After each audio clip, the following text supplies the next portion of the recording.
Berlatar belakang perpaduan antara masa lalu dan masa kini, Bon Appetit, Your Majesty mengikuti kisah Chef Yeon Jiong, seorang koki perfeksionis lulusan Prancis yang berada di puncak karir kulinernya. Wanita yang ceria dan penuh tekad itu baru saja memenangkan kompetisi memasak di Prancis. Tetapi entah bagaimana caranya, dia tiba-tiba terlempar kembali ke masa lalu, ke era Joseon. Di sana, dia terpaksa memasak untuk Raja Lihon, seorang pemegang kekuasaan absolut yang dikenal sebagai tiran terburuk dan temperamental. Selain itu, Raja Lihon juga memiliki selera tinggi yang mematikan, karena Lihon mempunyai indera pengecap yang tajam. Dia mampu merasakan perbedaan makanan bahkan ketika cuaca berubah. Dia juga tidak mentoleransi makanan yang biasa saja, sehingga membuat dapur kerajaan hidup dalam ketakutan ketika menghidangkan makanan padanya. Karena suatu peristiwa, Raja Lihon mencoba makanan yang dibuat oleh Yeon Jiong. Menyukai masakan itu, dia pun memutuskan untuk membawa Yeon Jiong ke istana kerajaan, dan memintanya memasak untuknya. Sementara itu, Yeon Jiong yang terjebak dalam dunia politik istana yang kejam, mau tidak mau dia harus memasak untuk raja demi bertahan hidup. Misinya tidak mudah, yakni tetap hidup di dapur kerajaan, menaklukkan selera makanan raja yang rumit, dan mungkin mengubah masa depan.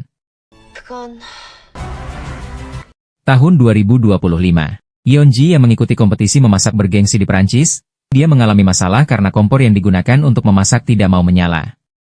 Ji yang kemudian memanggil staf acara agar membantunya menyalakan kompor, tapi staf itu juga tidak bisa menyalakan kompor. Jiang pun berinisiatif membuat api menggunakan teknik bakar jerami, walaupun dia sempat ditegur oleh kru televisi, tetapi Yeon Jiong berhasil meyakinkannya. Dan di detik terakhir sisa waktu memasak, akhirnya Jiang berhasil menyajikan masakannya. Pada saat penilaian, Jiang menerangkan kepada tim juri, bahwa stiknya dibuat dari daging rusa dengan saus yang khas dan teknik pembakaran jerami yang sudah ada sejak era Joseon. Dan akhirnya, masakan Ji yang menjadi juara dalam kompetisi memasak tersebut. Keesokan harinya, Ji yang bersiap untuk pulang ke Korea, dia membanggakan kemenangannya kepada ayahnya. Dari kemenangannya itu, Ji yang berhasil mendapatkan uang sebanyak 100.000 euro, dan Ji yang juga akan diangkat menjadi chef di sebuah restoran mewah bintang 3. Kemudian ayahnya meminta Ji yang untuk membawakan buku sejarah Joseon di kotak surat. Ji yang pun mengambil buku itu dan memasukkannya ke dalam tas. Di dalam pesawat, Ji yang mengambil roti dan selai ke dalam sakunya untuk dimakan nanti. Dan saat Ji yang ingin menyantap bubur, kapten pilot pesawat memberi pengumuman, bahwa saat itu sedang terjadi gerhana matahari. Mengetahui itu, para penumpang pun mengambil gambar gerhana itu, tetapi seorang penumpang di sebelah Ji yang tidak sengaja menumpahkan kopi, dan mengenai buku milik ayahnya. Ji yang pun bergegas ke toilet untuk membersihkan buku itu, dia membersihkan buku itu dengan hati-hati. Ji yang membaca buku yang berisi seperti resep makanan, dan dia membaca salah satu halaman di buku itu. Pada saat itu buku ayahnya itu bersinar. Tiba-tiba Ji yang mengalami hal yang aneh di dalam toilet, padahal di luar toilet keadaan baik-baik saja.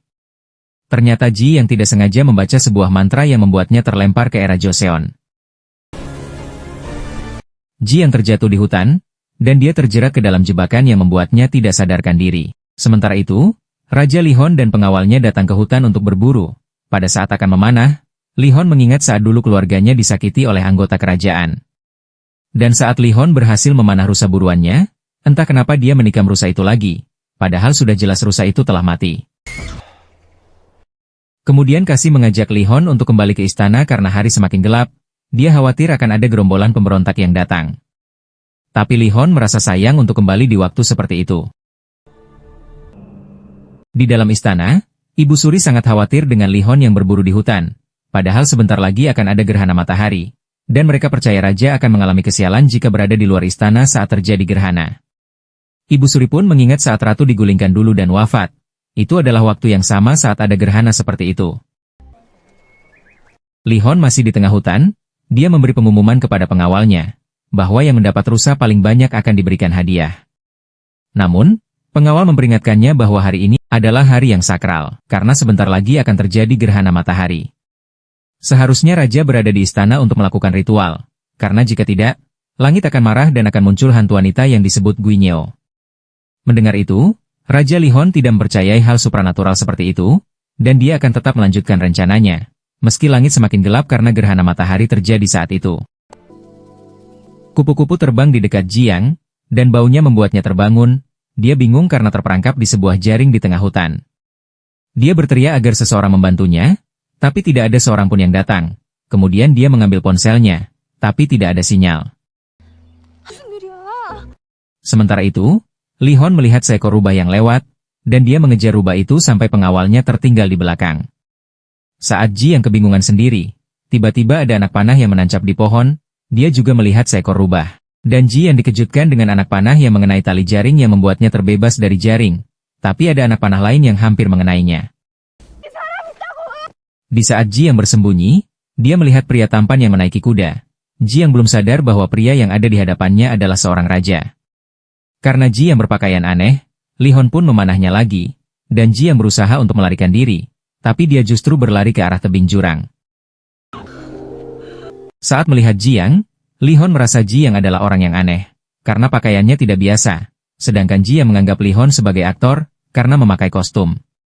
Li Hon pun bersiap memanah Jiang lagi, dan karena merasa terancam, Jiang pun menyalakan alat setrumnya, tapi Li Hon merasa Jiang adalah Guinyeo, seorang hantu wanita. Jiang berusaha untuk menjelaskan bahwa dia manusia biasa, seorang chef bintang 3 Michelin. Tapi Li Hon tidak peduli dengan omongannya dan dia akan tetap memanahnya. Melihat pakaiannya yang seperti itu, Li Hon menganggap Ji yang sebagai hantu pengemis. Sedangkan Ji yang merasa Li Hon sebagai seorang aktor yang saat ini sedang syuting. Li Hon tidak mengerti yang Ji yang bicarakan dan Li Hon kemudian memanahnya dan mengenai tasnya. Ji yang sangat kaget karena Li Hon berusaha memanahnya lagi. Dan dia menyuruh Li Hon untuk turun dari kudanya karena Ji yang akan menghabisinya. Tapi Li Hon akan memanahnya lagi. Tapi dia kehabisan anak panah. Sehingga dia turun dari kudanya dan mengambil pedangnya. Pada saat itu, Ji yang merasa terdesak dan dia menggunakan alat setrumnya untuk melawan Li Hon. Tapi alat setrumnya hanya menyetrum pedang Li Hon dan itu tidak mempan. Ji yang sangat ketakutan, dan saat Li Hon akan menghunuskan pedangnya, ada pemberontak yang memanah Li Hon dan mengenai dadanya. Kemudian Li Hon pingsan dengan memeluk Jiang, dan mereka pun terjatuh dari atas tebing. Mereka berdua terdampar di pinggir sungai. Jiang yang sadar lebih dulu segera menghentikan pendarahan di dada Li Hon, karena walau bagaimanapun, Jiang tidak mau Li Hon tewas. Kemudian Jiang mencari ponselnya tapi ponselnya ada di tas yang terjatuh di tebing. Kemudian dia merogoh saku Li Hon untuk mencari ponsel Li Hon. Dia masih belum sadar bahwa dia ada di zaman Joseon. Tapi ketika terbangun, Li Hon menyerang Jiang lagi dan menganggapnya sebagai ancaman. Li Hon mengeluarkan sebuah pisau untuk mengancam Jiang. Mereka pun bertikai satu sama lain, karena Li Hon masih menganggap Ji yang sebagai hantu wanita yang jahat. Dan Ji yang berhasil merebut pisau milik Li Hon dan Li Hon menyuruhnya untuk mengembalikan pisaunya karena dia adalah raja di negeri itu. Tapi Ji yang tidak percaya dan tidak memperdulikannya. Mereka pun berebut pisau lagi, dan Ji yang tidak sengaja membentur kepala Li Hon hingga membuatnya pingsan. Kesempatan itu Ji yang gunakan untuk mengikat Li Hon agar tidak menyerangnya lagi. Kemudian mereka pergi dengan Ji yang menarik tali yang mengikat tubuh Li Hon. Di istana, Ratu merasa khawatir karena tidak biasanya raja berburu hingga larut malam. Kemudian dia memberi perintah kepada dayang istana untuk mencari tahu apa yang terjadi kepada raja. Di saat yang bersamaan, sekumpulan pemberontak mendengar kabar bahwa raja belum kembali. Mereka meyakini bahwa salah satu dari mereka sudah bertindak sendiri tanpa menunggu instruksi. Hal ini jelas membuat rencana yang sudah mereka rencanakan sebelumnya menjadi gagal. Li Hon sangat kelelahan dan meminta air, tapi Jiang juga merasakan hal yang sama merasa haus. Jiang merasa Li Hon sakit mental karena menganggap dirinya sebagai raja, dan Li Hon hanya tertawa karena Jiang tidak percaya dengannya. Kemudian Li Hon menyuruh Jiang untuk melihat baju yang dia pakai. Melihat itu, Jiang pikir orang-orang bisa menyewa pakaian itu seharga 10 ribuan per 3 jam. Dan Li Hon percaya bahwa jubahnya disewakan oleh orang lain, dan dia kesal karena Jiang tidak mau mempercayai bahwa dia seorang raja. Kemudian Li Hon akan memberinya anugerah kerajaan jika Ji yang membawanya ke istana dan percaya bahwa dia adalah raja. Tapi Jiong malah memukul kepala Li Hon. Dan menganggap Li Hon sebagai aktor yang gila. Akhirnya mereka menemukan sebuah rumah. Tapi ketika Ji yang memanggil penghuni rumah, tidak ada yang menjawab atau keluar dari rumah itu, dan mereka memutuskan untuk beristirahat di rumah itu. Li Hon masih terus meyakinkan Ji yang bahwa dirinya adalah raja. Tetapi Ji yang malah menganggap itu lelucon. Ji yang bahkan menyebut Raja Joseon merupakan seorang penggila wanita. Mendengar itu, Li Hon pun marah. Dia mengatakan bahwa itu adalah caranya agar mendapatkan keturunan untuk melahirkan pewaris tahta. Ji yang tidak mendengarkan Li Hon, perhatiannya justru tertuju pada baju yang tergantung di depan rumah. Karena bajunya basah, Ji yang pun mengganti bajunya dengan baju itu. Mereka pun dikejutkan oleh suara benda jatuh dari dalam rumah. Jiang langsung masuk untuk mengecek. Dan dia kaget saat seorang gadis menyerang dan menuduhnya sebagai pencuri, karena memakai bajunya di jemuran. Jiang kemudian meminta maaf kepada gadis yang bernama Gilgem, karena sudah memakai bajunya tanpa izin, tapi Jiang memastikan bahwa dia bukan orang jahat. Kemudian Jiang bertanya banyak hal kepada Gilgem, termasuk tempat dan tahun berapa saat itu. Dari sanalah Jiang akhirnya percaya bahwa dirinya berada di era Joseon. Awalnya Jiang menganggap itu hanya mimpi, tapi suara perutnya yang kelaparan, akhirnya membuat Jiang sadar bahwa itu bukanlah mimpi. Karena sama-sama lapar, Jiang menawarkan diri untuk memasak bersama Gilgem. Mereka pun akhirnya sama-sama mencari bahan makanan. Setelah semua bahan terkumpul, Jiang memamerkan kemampuan memasaknya. Dia menambahkan saus gochujang dan mentega yang sebelumnya dia ambil saat di pesawat. Gilgem pun memuji makanan Jiang yang terlihat sangat cantik. Kemudian Jiang membangunkan Li-hon yang tertidur sejak tadi dan menyuruhnya untuk makan. Karena dia seorang raja, Li-hon pun menyuruh Jiang untuk mencicipi makanan itu terlebih dahulu sebelum dia memakannya. Kemudian Gilgem keluar, dan ketika melihat Li-hon, Jiang pun memberitahu bahwa Li-hon sedang sakit di kepalanya. Melihat Gilgem yang hidup di rumah itu, Li-hon pun tidak percaya, karena lahan itu tidak boleh ditinggali. Karena tempat itu adalah tempat berburu raja. Jiang menyuruh mereka untuk berhenti berselisih, karena dia akan mencicipi makanan yang baru dia masak. Kemudian Jiang mencampur semua makanannya itu, dan Li-hon penasaran dengan warna merah yang ada di makanan itu. Jiang pun mencicipi makanan itu, dia merasa bumbunya sudah pas dan itu cukup enak. Kemudian Jiang menyuapi Li-hon karena tangannya terikat, tapi Jiang menyendok terlalu penuh dan itu tidak cukup di mulutnya. Karena tidak mau berdebat, Jiang menyendoknya lagi dan Li-hon pun memakannya. Tapi Li-hon merasa kepedasan, dan berpikir Jiang ingin membunuhnya. Jiang merasa makanannya tidak terlalu pedas dan itu pas, dan saat Gilgem mencicipinya, dia merasakan hal yang sama seperti Li-hon. Melihat mereka yang menghina makanannya, membuat Jiang kesal dan dia akan menghabiskan makanan itu sendirian. Tapi Gilgem ingin memakannya lagi, walaupun awalnya terasa pedas, tapi setelah itu, dia merasa makanan itu membuatnya ingin makan lagi dan itu sangat enak. Mendengar itu Jiang pun sangat senang, dan mereka berdua memakan bibimbap buatan Jiang itu. Saat melihat Li-hon yang hanya menatap mereka, Jiang pun menyuapinya, dan saat memakannya, Li-hon menjadi ingat kepada ibunya yang dulu menyuapinya sama seperti yang dilakukan Jiang saat ini, dan tanpa sadar, Li-hon meneteskan air mata. Melihat Li-hon yang menangis, Jiang pikir itu karena dia kepedasan, dan Li-hon merasa aneh, karena Jiang bisa membuatnya teringat ibunya. Jiang mengeluarkan selimut Gilgem yang sangat bau, dan dia menyelimuti Li-hon. Saat melihat Li-hon, Jiang pikir Li-hon sebenarnya terlihat seperti orang yang normal. Gilgem merasa Jiang mengurus suaminya itu dengan baik. Mendengar itu Jiang pun meluruskan, bahwa Li-hon bukan suaminya, dan mereka pun pergi meninggalkan Li-hon. Ternyata mereka pergi ke sungai, dan Gilgem menyuruh Jiang untuk mencuci rambutnya. Dan pada saat itu, para pengawal raja menemukan Li-hon dan mereka memberikan baju Li-hon yang baru. Kemudian Li-hon memberitahu bahwa ada pengkhianat yang mempermalukan dia, dan dia meminta pengawalnya untuk mencarinya. Mereka membakar rumah Gilgem, kemudian mereka pergi dari rumah yang sudah terbakar itu. Saat sedang mencuci rambut, Jiang penasaran kenapa Gilgem hidup bersembunyi di tengah hutan. Kemudian Gilgem menjelaskan, itu karena dia tidak mau dijadikan Chaehong. Itu adalah ketika istana membawa semua wanita ke istana. Dan pada saat mereka mengobrol, ada prajurit istana yang melihat mereka. Namun, bukannya bersembunyi, Jiang malah melambaikan tangan ke arah mereka. Melihat Jiong yang melambaikan tangan, Gilgem pun langsung menariknya dan memberitahu bahwa mereka adalah prajurit Chaehong, prajurit yang membawa wanita ke istana. Setelah bersembunyi selama ini, Gilgem tidak mau dibawa ke istana, namun salah satu prajurit melihat mereka. Dan mereka dimasukkan ke dalam penjara untuk dijadikan Chaehong. Di penjara itu ada beberapa wanita tua dan muda. Jiong tidak percaya dengan yang terjadi. Dan ketika melihat Gembok dan para wanita yang semuanya memakai hanbok, dia pun menjadi percaya bahwa dia sudah mendarat di Joseon. Gilgem menenangkan Jiong tapi dia sudah tidak bisa berpikir jernih lagi. Jiong berteriak dan meminta prajurit untuk melepaskannya, karena dia berasal dari dunia lain.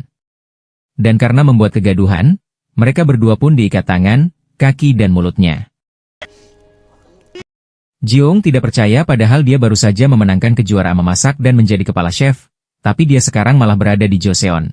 Jiong pun sadar bahwa Li-hon benar-benar seorang raja. Dan di sejarah mengatakan bahwa dia adalah raja yang gila wanita, jadi Jiong harus memikirkan cara untuk keluar dari tempat itu dan kembali ke tempat asalnya.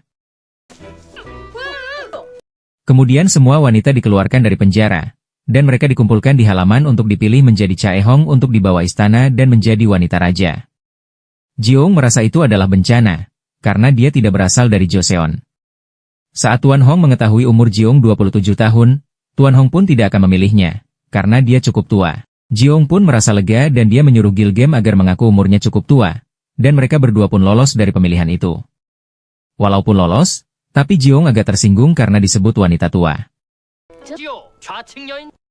Sementara itu, raja dan pasukannya sedang mencari Jiong di sungai, dan pengawal menemukan ikat rambut milik Jiong.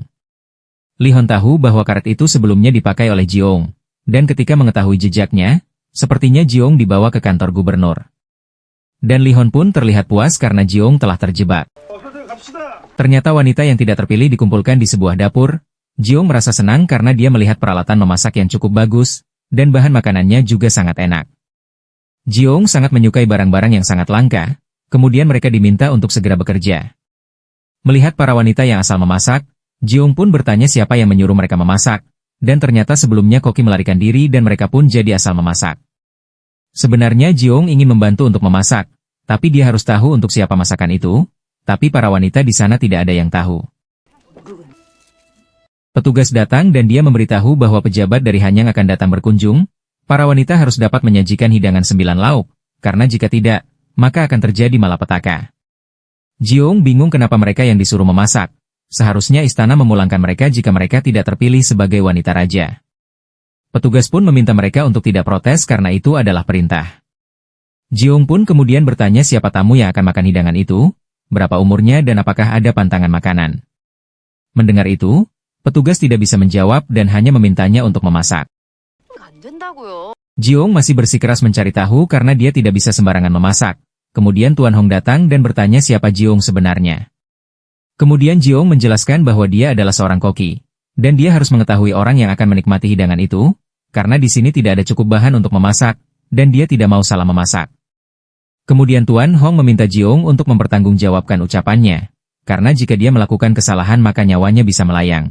Mendengar itu, Jiong pun memberi syarat kepada Tuan Hong, jika tamu itu puas dengan makanannya, maka mereka harus melepaskan semua wanita yang ada di sana, dan Tuan Hong pun setuju dengan syarat itu.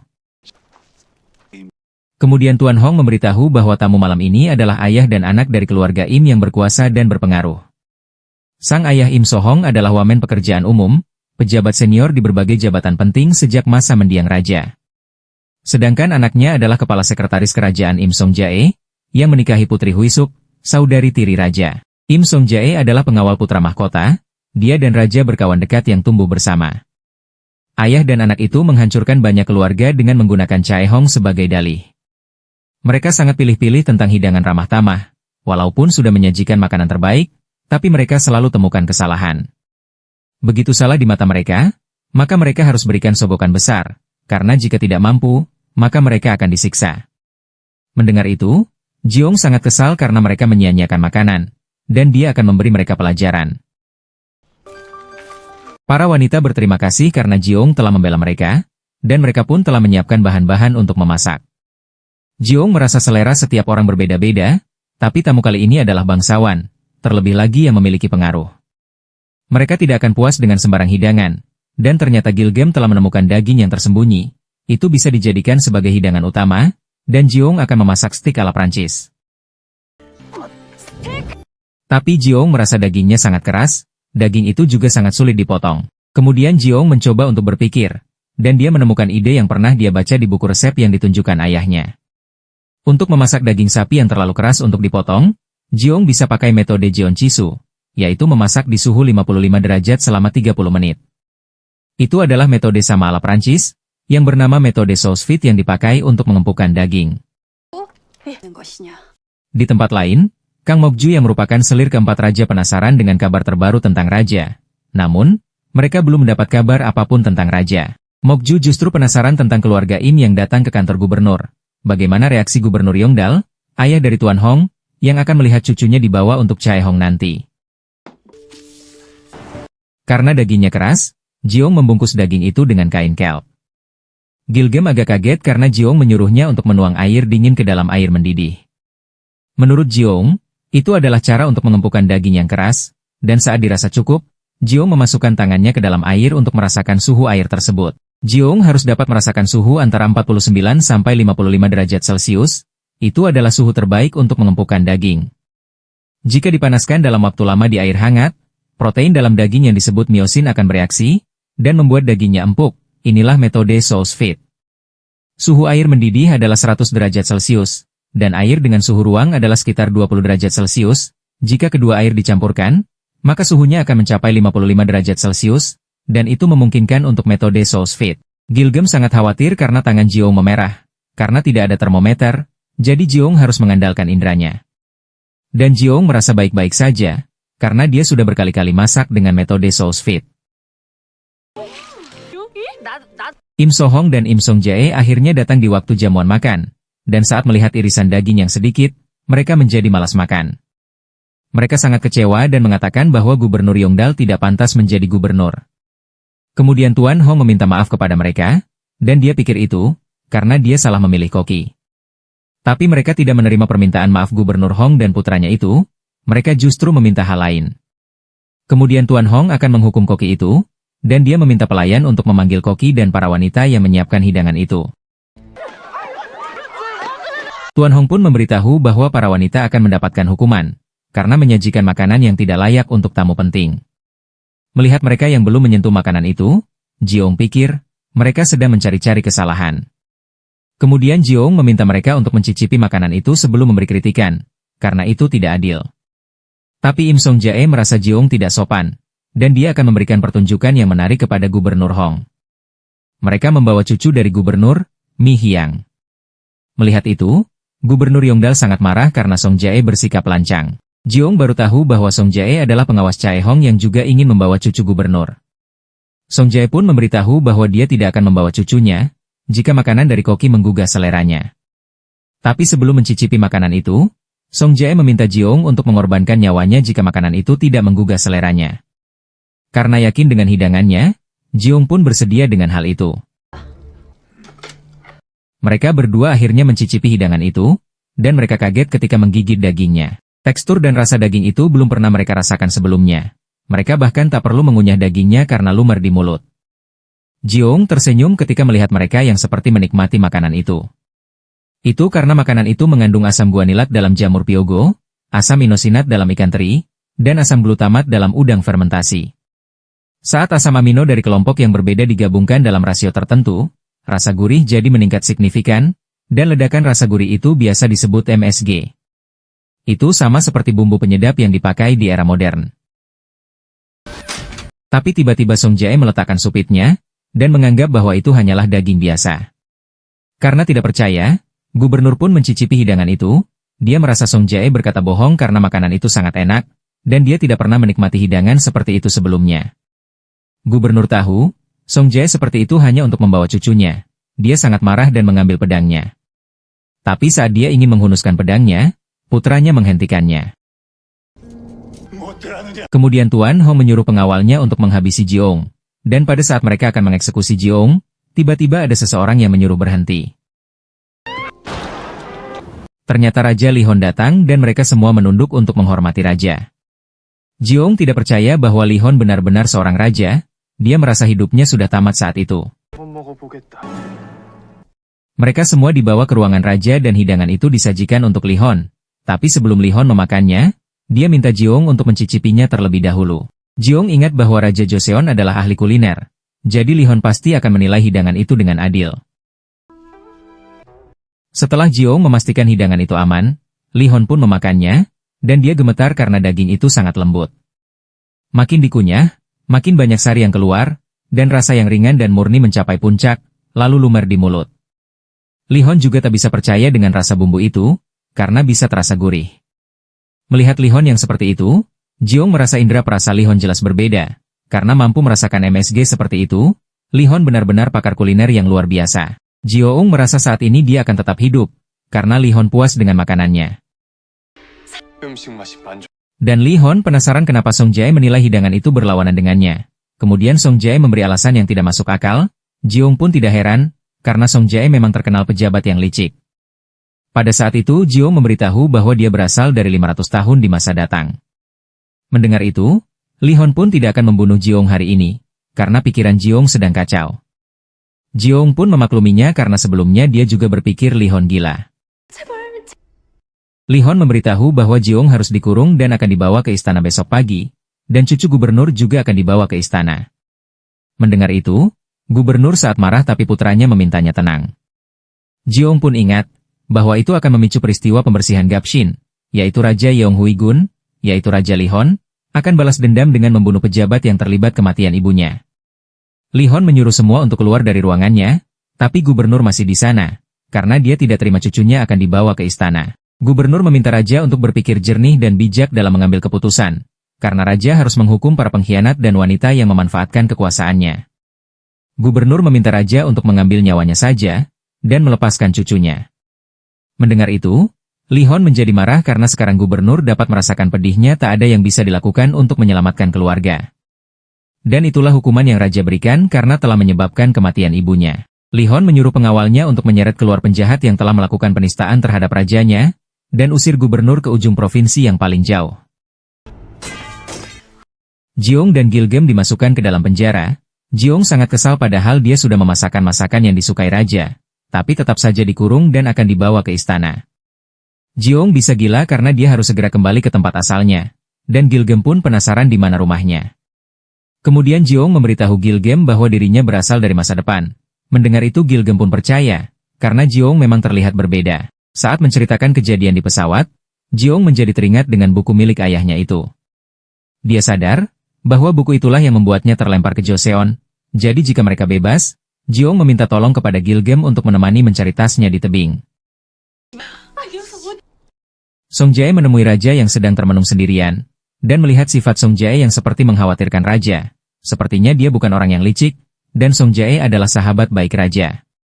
Kemudian raja memerintahkan kepada Song Jae agar membebaskan semua wanita yang ditahan untuk Cha E-hong, karena tujuannya sudah tercapai. Cha E-hong dibuat hanya untuk menjadi wadah balas dendamnya kepada gubernur, dan sekarang dendamnya sudah terbalaskan. Setelah gubernur diasingkan, maka Cha E-hong akan dihapus, dan cucunya akan ditugaskan di pemerintahan. Sementara itu, Tuan Hong membebaskan Jiong dan Gilgem, karena Jiong sudah memasak dengan hidangan yang disukai semua orang. Li Hon pun kaget ketika Song Jae mengabarkan bahwa Jiong telah kabur dari penjara. Setelah dibebaskan, mereka pun pergi ke tebing untuk mencari tas milik Jiong. Tapi saat sedang mencari, tiba-tiba di belakang Jiong sudah ada Li Hon yang memeganginya karena dia hampir jatuh. Jiong sangat ketakutan, padahal Li Hon hanya mengambil bunga yang menempel di rambutnya. Kemudian Jiong menjelaskan bahwa dia ke tebing untuk mengambil tasnya yang terjatuh. Dia hanya ingin mengambil buku Mangunrok agar dapat keluar dari dinasti Joseon. Mendengar itu, Li Hon merasa Jiong hanya mencari alasan. Li Hon melihat tas Jiong, dan dia menyuruh pengawalnya untuk mengambil tas itu. Tapi setelah diambil, Li Hon melempar tas itu lagi, karena itu artinya Jiong sudah tidak punya alasan untuk kabur. Tentu saja Jiong sangat marah, kemudian dia mencoba menahan amarahnya dan meminta Li Hon untuk mengambilnya kembali, dan dia akan melakukan apapun yang Li Hon mau. Mendengar itu, Li Hon pun akan mengabulkan permintaan Jiong, asal Jiong menuruti permintaannya. Sementara itu di istana, Mokju mengingat kembali pertemuannya dengan Pangeran Jesan. Rupanya mereka dalam satu tujuan yang sama, yaitu ingin melengsarkan raja. Pangeran Jesan meminta Mokju untuk tetap menyapa raja seperti biasanya, agar raja bisa melupakan beban urusan negara, serta amarahnya terhadap pejabat istana, dan menjadi gila karena rasa penasaran tentang pembunuh ibunya. Sepertinya Mokju dan Pangeran Jesan memiliki hubungan yang tidak biasa. Sementara itu saat perjalanan menuju istana, beberapa bocah melempari Jiong. Melihat itu Li Hon menjadi agak kesal karena mereka merusak sesuatu miliknya. Dan maksud dari sesuatu itu adalah Jiong. Karena mulai sekarang, Jiong tak boleh bertemu dengan siapapun, pergi kemanapun, atau bicara dengan siapapun tanpa seizin Li Hon. Mendengar itu, Jiong pun tidak bisa berkata-kata. Karena dari pemberontak hingga menjadi Guinyeo, dan kini Jiong menjadi milik seseorang. Akhirnya mereka tiba di istana, dan Mokju memeluk Li Hon karena sangat mengkhawatirkannya.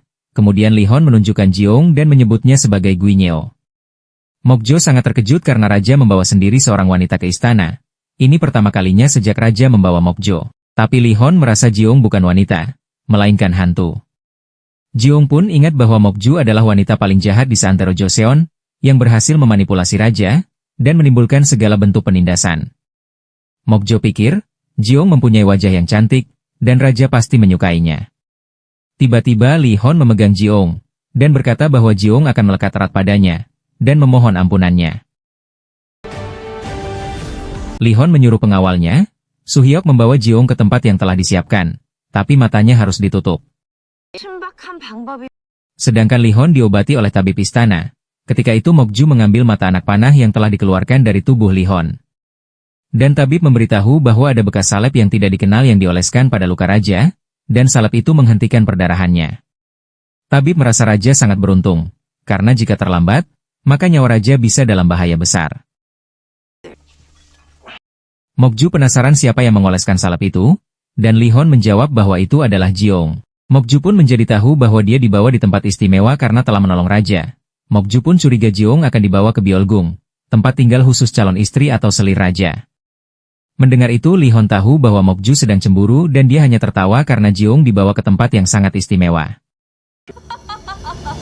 Ternyata tempat tinggal istimewa itu adalah penjara mungil di sudut istana. Jiong sangat kesal karena Li Hon bahkan punya penjara di istana, tapi Gilge merasa bersyukur, karena setidaknya mereka diberi pakaian bersih dan dibolehkan mandi, jadi mereka selamat dari cobaan itu. Mokju sangat kesal karena sikap raja sangat berbeda. Dia meminta dayang istana untuk menyelidiki siapa sebenarnya Jiong, dan bagaimana mereka bisa bertemu. Dayang merasa akan lebih akurat jika Mokju bertanya dengan kepala sekretaris kerajaan, Im Song-jae. Dan Mokju pun setuju akan hal itu. Dia kemudian meminta Dayang untuk memberikan anak panah itu kepada Pangeran Jesan. Song-jae menemui Mokju di kediamannya, dengan membawakan bingkisan. Mokju agak kecewa karena Song-jae gagal membawa Mihyang untuk Chae-hong, dan Song-jae mengobati kekecewaannya karena kakeknya, Gubernur Yongdal diasingkan oleh raja. Itu sesuai dengan keinginan Mokju. Tapi Mokju juga kesal karena raja membawa Jiong. Kemudian Song-jae menjelaskan bahwa itu adalah keputusan raja. Song-jae meminta Mokju untuk tidak khawatir, karena dia hanyalah koki biasa. Ternyata Song-jae membawa perhiasan yang disita dari rumah Gubernur Yongdal, tapi Mokju tidak puas karena jumlahnya sedikit. Mendengar itu Song-jae agak kesal. Kemudian Mokju menyuruh Song-jae untuk cerdas dan bertindak cepat sebelum diberi perintah, jika tidak mau ada masalah di masa depan, dan Song-jae hanya dapat menurut kepada Mokju. Song-jae sebenarnya sangat kesal karena dia selalu melayani Mokju, wanita yang hanya sebagai selir. Dia meminta ayahnya untuk berpihak ke tempat lain mulai sekarang, dan ayahnya menebak itu adalah Jiong. Ternyata Song-jae akan menyiapkan sesuatu. Mereka akan melihat raja akan condong ke Mokju ataukah ke Jiong. Seorang pria bertopeng membuka pintu penjara, dan menyuruh Jiong dan Gilgem keluar dari penjara. Mereka pun keluar dari penjara dengan mengikuti pria bertopeng itu, walaupun penjaga istana mencari mereka, tapi pria bertopeng itu bisa melewati para penjaga itu. Mereka dibawa ke sebuah tempat di mana banyak orang bertopeng menari, walaupun mereka bingung, tapi itu seperti tarian penyambutan. Dan mereka kaget ketika salah satu pria bertopeng itu adalah raja. Ternyata Song-jae yang membuat rencana itu, dan pria yang membawa mereka keluar dari penjara adalah Gonggil. Dia adalah seorang aktor. Gonggil cukup terampil, itulah sebabnya raja sangat menyukainya. Raja memberikan uang sebagai bayaran karena telah membuat hiburan untuk Jiong. Dan saat pergi, Gonggil mengecek, di dalam uang itu ada catatan dari raja, bahwa raja memintanya untuk mencari tahu dalang yang memanahnya tempo hari. Li Hon bertanya apa Jiong terhibur dengan aksi dari Gonggil, dan Li Hon tidak akan membiarkan Jiong kabur lagi. Tapi Jiong sangat kesal dan mengatakan Gonggil sebagai si bodoh bertopeng. Mendengar itu Li Hon langsung akan menyiapkan besi panas. Dan dia menyuruh prajuritnya untuk mengikat Gilgem ke kursi untuk dihukum dengan besi panas. Melihat itu, Jiong pun memohon kepada Li Hon agar tidak melukai Gilgem, dan dia berjanji tidak akan kabur lagi. Sepertinya itu hanya sandiwara Li Hon, agar Jiong tidak berpikir untuk kabur.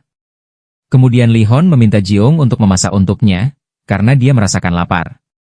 Dia menyuruh Jiong untuk memasak masakan yang baru, yang dapat memuaskan Li Hon. Dan Jiong pun hanya dapat menuruti keinginan raja itu agar bisa tetap hidup.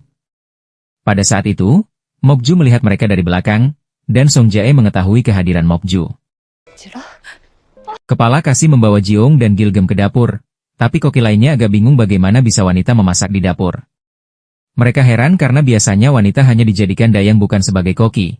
Mereka pun penasaran di mana Jiong belajar memasak. Jiong agak bingung untuk menjawab, dan dia hanya menjawab itu dari tempat yang jauh. Dan walaupun itu perintah dari raja, tapi para koki pria tidak mau membantu Jiong. Mereka pergi meninggalkan dapur.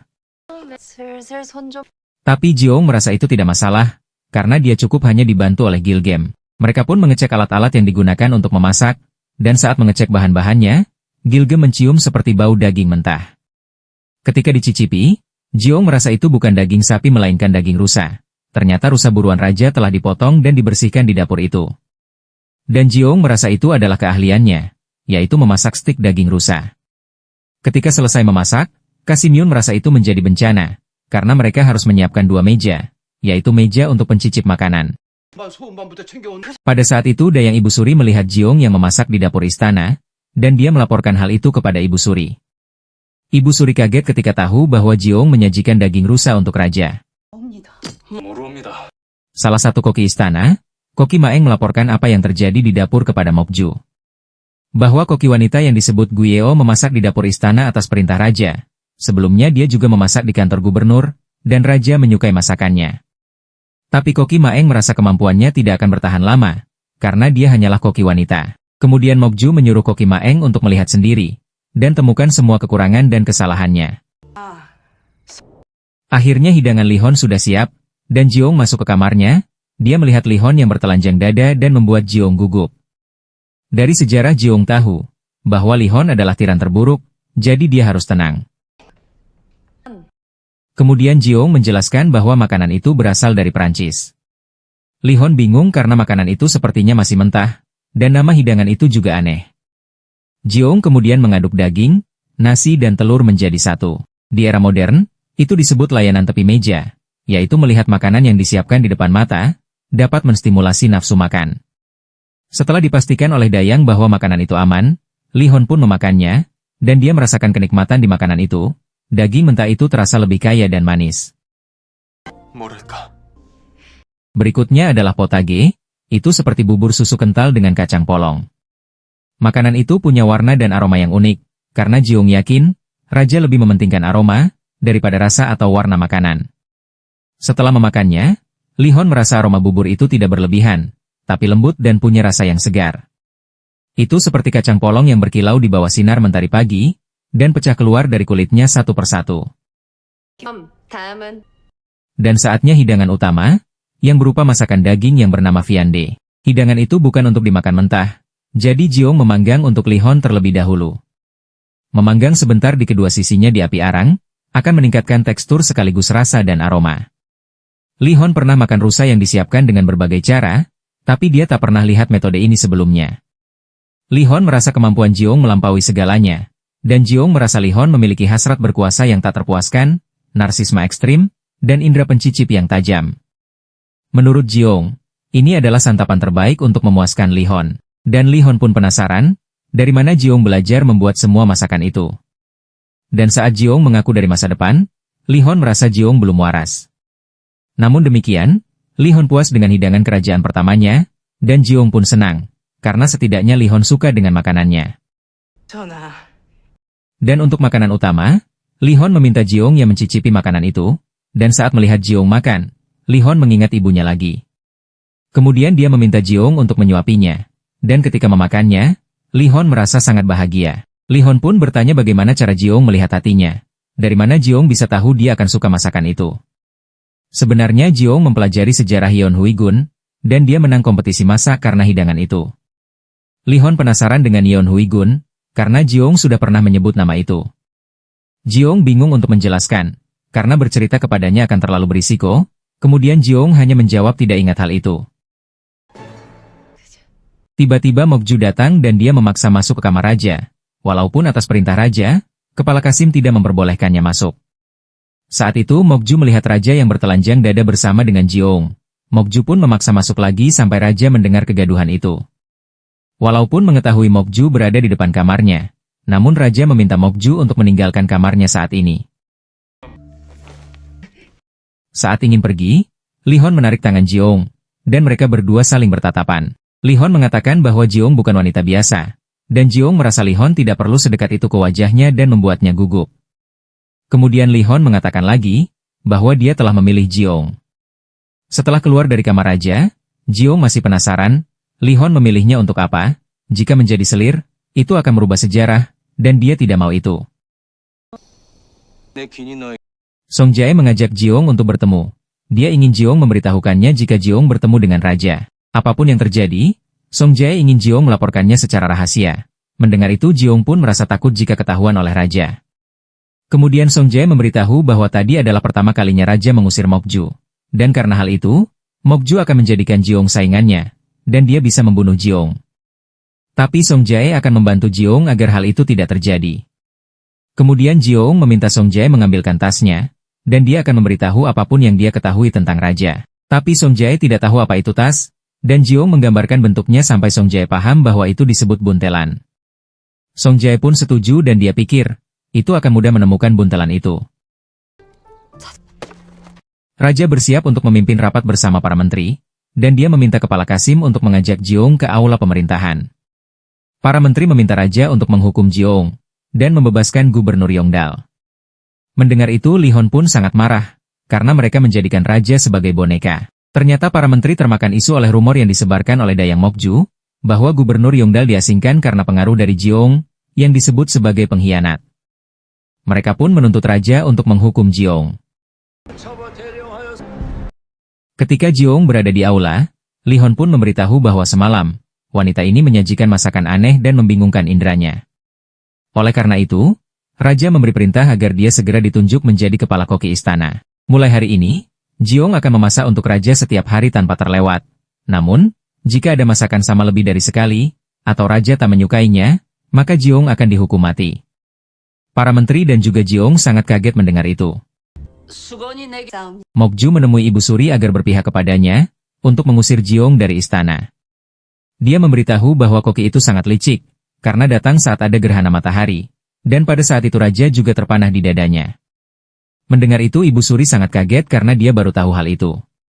Tapi Ibu Suri tidak bisa mencampuri urusan dapur istana, jadi tidak bisa mencopot koki itu. Kemudian Mokju memberi ide, bagaimana jika Ibu Suri mencicipi masakan yang dimasak Jiong dan menilainya sendiri. Jika tidak sesuai dengan lidah Ibu Suri, maka Ibu Suri punya alasan untuk mengusirnya. Sebenarnya Ibu Suri juga penasaran dengan masakannya, dan dia meminta Mokju untuk menyiapkan semuanya. Jiong dan Gilgem pindah ke kamar baru. Mereka sangat senang dengan kamar itu. Karena di sana ada selimut dan dinding yang melindungi mereka dari udara dingin. Mereka sangat terharu, walaupun Jiong masih kesal dengan Li Hon yang kejam. Kepala Qasim dan Qasim Yun mendatangi kamar mereka dengan membawa baju untuk Jiong kenakan saat menjadi kepala koki. Jiong sangat menyukainya, karena baju itu terbuat dari sutra. Dia pun berterima kasih kepada kedua Qasim itu. Keesokan harinya Jiong dan Gilgem menuju dapur istana untuk bekerja di hari pertama. Tapi Gilgem agak khawatir jika para koki lainnya akan menyulitkan Jiong, dan Jiong tidak khawatir akan hal itu, karena dia akan memberi mereka pelajaran. Akhirnya mereka masuk ke dapur istana, dan Qasim Yun memperkenalkan mereka. Jiong pun memperkenalkan diri sebagai kepala koki yang akan dibantu oleh Gilgem. Setelah itu Jiong bertanya siapa yang memiliki jabatan tertinggi selain dirinya kepala koki. Dan dia adalah koki Eom, koki senior, dia yang memasak makanan raja sebelum Jiong datang. Kemudian ada koki Maeng yang bertugas mengatur lauk, koki Sim yang mengurus api dan bumbu, dan yang terakhir koki Min yang menyiapkan nasi. Setelah perkenalan selesai, Jiong pun meminta mereka untuk mulai memasak hidangan kerajaan, karena raja akan murka jika mereka tak menyajikannya tepat waktu. Sedangkan Jiong hanya akan memantau mereka masak, karena dia sudah minta izin ke raja, bahwa hari ini dia hanya akan mengawasi para kokinya menyiapkan hidangan.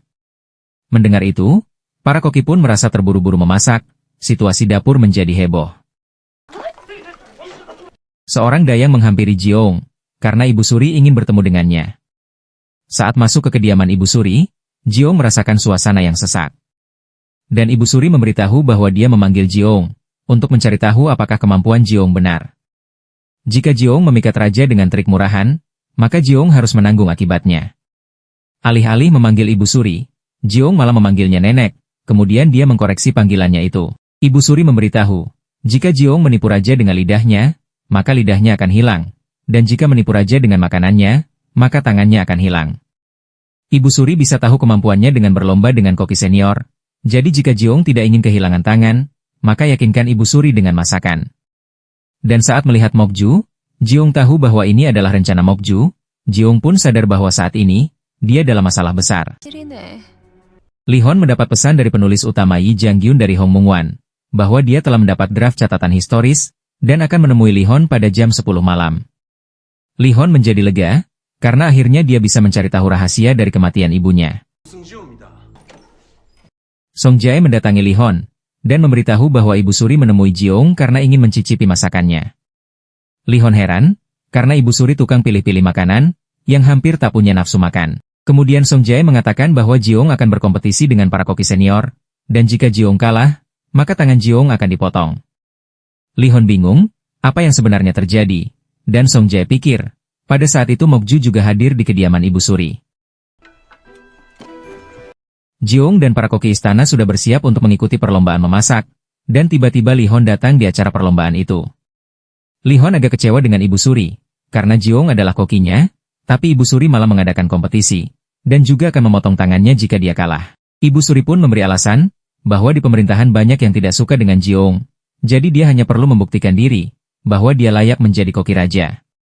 Mendengar itu, Lee Hon pikir, jika koki yang lain kalah, maka tangan mereka juga harus dipotong, walaupun Ibu Suri merasa koki senior sudah diakui oleh istana. Tapi Lee Hon ingin kompetisi itu adil, jadi mereka juga akan kehilangan tangan jika kalah di perlombaan ini. Jadi selain koki yang menang, koki yang kalah akan dipotong tangannya, dan Lee Hon juga membawa masuk alat potong itu. Melihat itu, Jiung sangat ketakutan dan sangat ingin pulang, tapi Jiung tidak punya pilihan, yang bisa dia lakukan hanyalah membuktikan diri. Lee Hon melakukan itu karena dia yakin, jika memang benar Jiung datang dari masa depan, maka dia akan menunjukkan kepada mereka, masakan baru yang cuma bisa dibuat olehnya.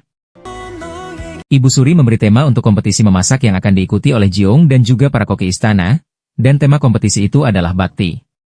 Makanan yang akan mereka siapkan harus mengandung makna bakti kepada orang tua. Bahan makanannya harus mencakup tahu, doenjang dan pasta kacang kedelai. Mereka diberi waktu 2 jam untuk memasak. Jiung merasa tidak akan menang jika memasak hidangan tradisional istana, jadi dia harus fokus dan memikirkan resep yang berhubungan dengan tahu dan doenjang. Kemudian Jiung ingat saat ayahnya pernah membuatkannya pasta doenjang, dan itu rasanya cukup enak. Jadi Jiung akan membuat pasta doenjang yang sering ayahnya buatkan untuknya, karena Jiung yakin Ibu Suri akan menyukainya. Sebenarnya Lee Hon agak khawatir jika Jiung membuat kesalahan. Tapi menurut Jiung, kunci memasak makanan yang enak adalah memakai bahan yang berkualitas, jadi dia tidak boleh kalah dari koki senior. Ibu Suri merasa Lee Hon cukup akrab dengan Jiung, dan Lee Hon pikir, cara untuk mengenal orang adalah berteman dengannya. Kemudian Ibu Suri memberitahu bahwa belakangan ini dia merasa lelah dan kehilangan nafsu makan. Lee Hon pikir, itu karena neneknya sensitif dan tak berselera makan. Tapi kompetisi ini akan semakin seru karena neneknya yang tidak nafsu makan itu. Lee Hon penasaran apakah Jiung bisa memulihkan nafsu makan neneknya. Sebelumnya karena keahlian Jiung, Lee Hon tidak jadi membunuhnya. Sedangkan menurut Mokju, yang ingin dia potong hari ini bukanlah tangan Jiung, melainkan hati raja yang terpikat pada Jiung. Saat mengambil bahan-bahan untuk memasak, Jiung mengalami kendala karena tahunya remuk dan doenjang yang sedikit. Tiba-tiba Jiung melihat bayam yang masih segar, tidak heran bayam itu ada di sana, karena bayam diperkenalkan di akhir era Goryeo dan awal era Joseon. Dan bayam bagus untuk tulang dan anemia, jadi ini cocok untuk kesehatan Ibu Suri. Kasim Yun datang dan menyuruh Jiung untuk segera kembali ke halaman, karena peserta lain sudah mendapat semua bahan makanan. Kemudian Jiung pun memberitahu bahwa dia kekurangan doenjang, karena koki lainnya mengambil semuanya. Jiung sangat kebingungan karena kualitas doenjang menentukan hasil hidangannya. Kemudian Kasim Yun memberitahu bahwa ada doenjang yang berusia 3 tahun di halaman belakang. Mendengar itu Jiung pun merasa senang, dan dia berterima kasih kepada Kasim Yun. Para koki senior sudah berkumpul di halaman dan memamerkan keahliannya. Sedangkan Jiung belum muncul dan membuat Lee Hon khawatir. Akhirnya Jiung masuk ke halaman dengan membawa bahan-bahan untuk memasak. Dia mulai mencampur tepung dan telur untuk membuat mie. Para anggota kerajaan merasa penasaran dengan yang Jiung buat, karena dia membuat adonan untuk dibuat mie. Menurut mereka, hidangan itu terlalu sederhana untuk sebuah kompetisi, dan dia juga menambahkan bayam. Mereka agak bingung karena Jiung menggerus bumbu bersama dengan bayam itu. Mereka pikir, bayam tidak dimasak seperti itu, dan mereka pun langsung menyimpulkan bahwa Jiung akan kehilangan tangannya. Ibu Suri pun menanyakan pendapat Li Hon tentang masakan yang dibuat Jiong, karena sepertinya Jiong kurang dalam segala hal dibandingkan yang lain. Koki Maeng terlihat membuat Eo mandu kesukaan Ibu Suri, sedangkan Koki Eo membuat Ion potang andalannya. Menurut Ibu Suri, kedua hidangan itu sangat enak. Tapi menurut Li Hon, sana apapun itu, mereka sudah tahu rasanya, karena mereka sudah pernah memakannya. Berbeda dengan masakan Jiong yang selalu membuatnya kagum dan penasaran. Li Hon pikir, neneknya harus mencobanya sendiri. Karena walaupun bibir bisa bohong, tapi lidah tidak pernah bohong. Jiong ingat dengan perkataan Kasim Yun, bahwa sup doenjang punya makna mendalam bagi Ibu Suri. Jadi dia sering minta itu, karena rasa gurih yang menyegarkan. Ibu Suri memang tidak doyan makan sejak masih kecil. Karena setibanya di istana, dia selalu menangis karena meninggalkan orang tuanya. Jadi nafsu makannya kecil. Makanan terakhir yang dibuatkan ibunya adalah sup doenjang dari wilayah di dekat sungai Seomjin. Ibunya mencampur nasi dalam sup, dan sup yang dia makan sungguh lezat, dan sejak itu Ibu Suri selalu merindukan makanan itu. Para koki berjuang keras untuk meniru rasa itu di sup itu, tapi Ibu Suri selalu merasa kurang puas. Jiong menjadi bingung, karena untuk mendapatkan rasa gurih dan segar, bukan dari pasta doenjang. Pada saat itu, Koki Eom kehabisan duan bawang dan dia memintanya sedikit kepada Koki Maeng. Tapi Koki Maeng tidak mau memberikannya. Menurutnya, kompetisi itu sungguhan. Jika tidak mempersiapkan bahan dengan matang bisa menjadi alasan untuk dieliminasi, dan posisi kepala koki istana hanya satu. Mendengar itu Koki Eom pun terkejut, karena dia pikir, Koki Maeng bukan tipe orang seperti itu, tapi ternyata dia kejam. Tiba-tiba Jiong ingin mengambil bahan-bahan yang lain dan meninggalkan halaman sebentar, tapi dayang pengawas tidak mengizinkannya keluar halaman. Kemudian Jiong pun meminta izin kepada Ibu Suri untuk dapat mengambil bahan-bahan, tapi Ibu Suri tidak mau memberikan izin. Li Hon pun bertanya bahan apa yang Jiong butuhkan. Jiong belum sempat menjawab tapi Mokju sudah menentangnya, karena hal itu tidak diizinkan. Menurut Mokju, ketika hidangan koki lain mulai terlihat wujudnya, tiba-tiba Jiong ingin menambahkan bahan. Itu pasti karena Jiong sadar tidak bisa menyaingi koki lainnya dan berusaha mengganti masakannya. Tapi menurut Jiong, aturannya adalah menyelesaikan hidangan dalam waktu yang diberikan, dan tidak ada larangan menambahkan bahan lain. Memang benar Jiong berubah pikiran untuk hidangannya. Tapi itu bukan karena alasan seperti yang Mokju katakan. Kemudian Li Hon bertanya pendapat neneknya tentang perbedaan persepsi antara Mokju dan Jiong itu, tapi neneknya masih bingung. Kemudian Li Hon pun berpendapat, bagaimana jika mengizinkan Jiong memakai bahan lain, tapi jika Jiong masih gagal, maka kedua tangan Jiong akan dipotong. Mendengar itu Jiong merasa Li Hon adalah seorang bajingan yang sangat menyebalkan. Tapi sebenarnya itu hanyalah alasan Li Hon untuk membantu Jiong, karena dia yakin Jiong dapat membuat masakan yang hebat. Dan Jiong sudah pasrah saja. Apakah itu tangan atau kepalanya yang akan dipotong, dia memang tetap akan tamat. Jiong merasa tidak memiliki cukup waktu lagi.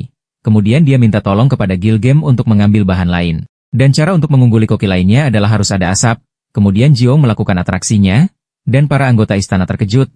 Menurut mereka itu adalah aksi yang liar. Dan pada saat Gilgem membawakan bahan untuk Jiong, dayang pengawas dengan sengaja menjagalnya sampai Gilgem terjatuh, dan dia juga berusaha menusuk Gilgem. Jiong sangat khawatir karena Gilgem sangat lama, dan tiba-tiba Gilgem masuk ke halaman. Jiong sangat khawatir karena Gilgem terluka, tapi Gilgem menyuruhnya untuk menyelesaikan masakannya. Melihat Jiong yang memasak dengan cara yang tidak biasa, membuat Ibu Suri dan Mokju meragukan masakannya. Mereka takut akan keracunan jika memakan masakan itu.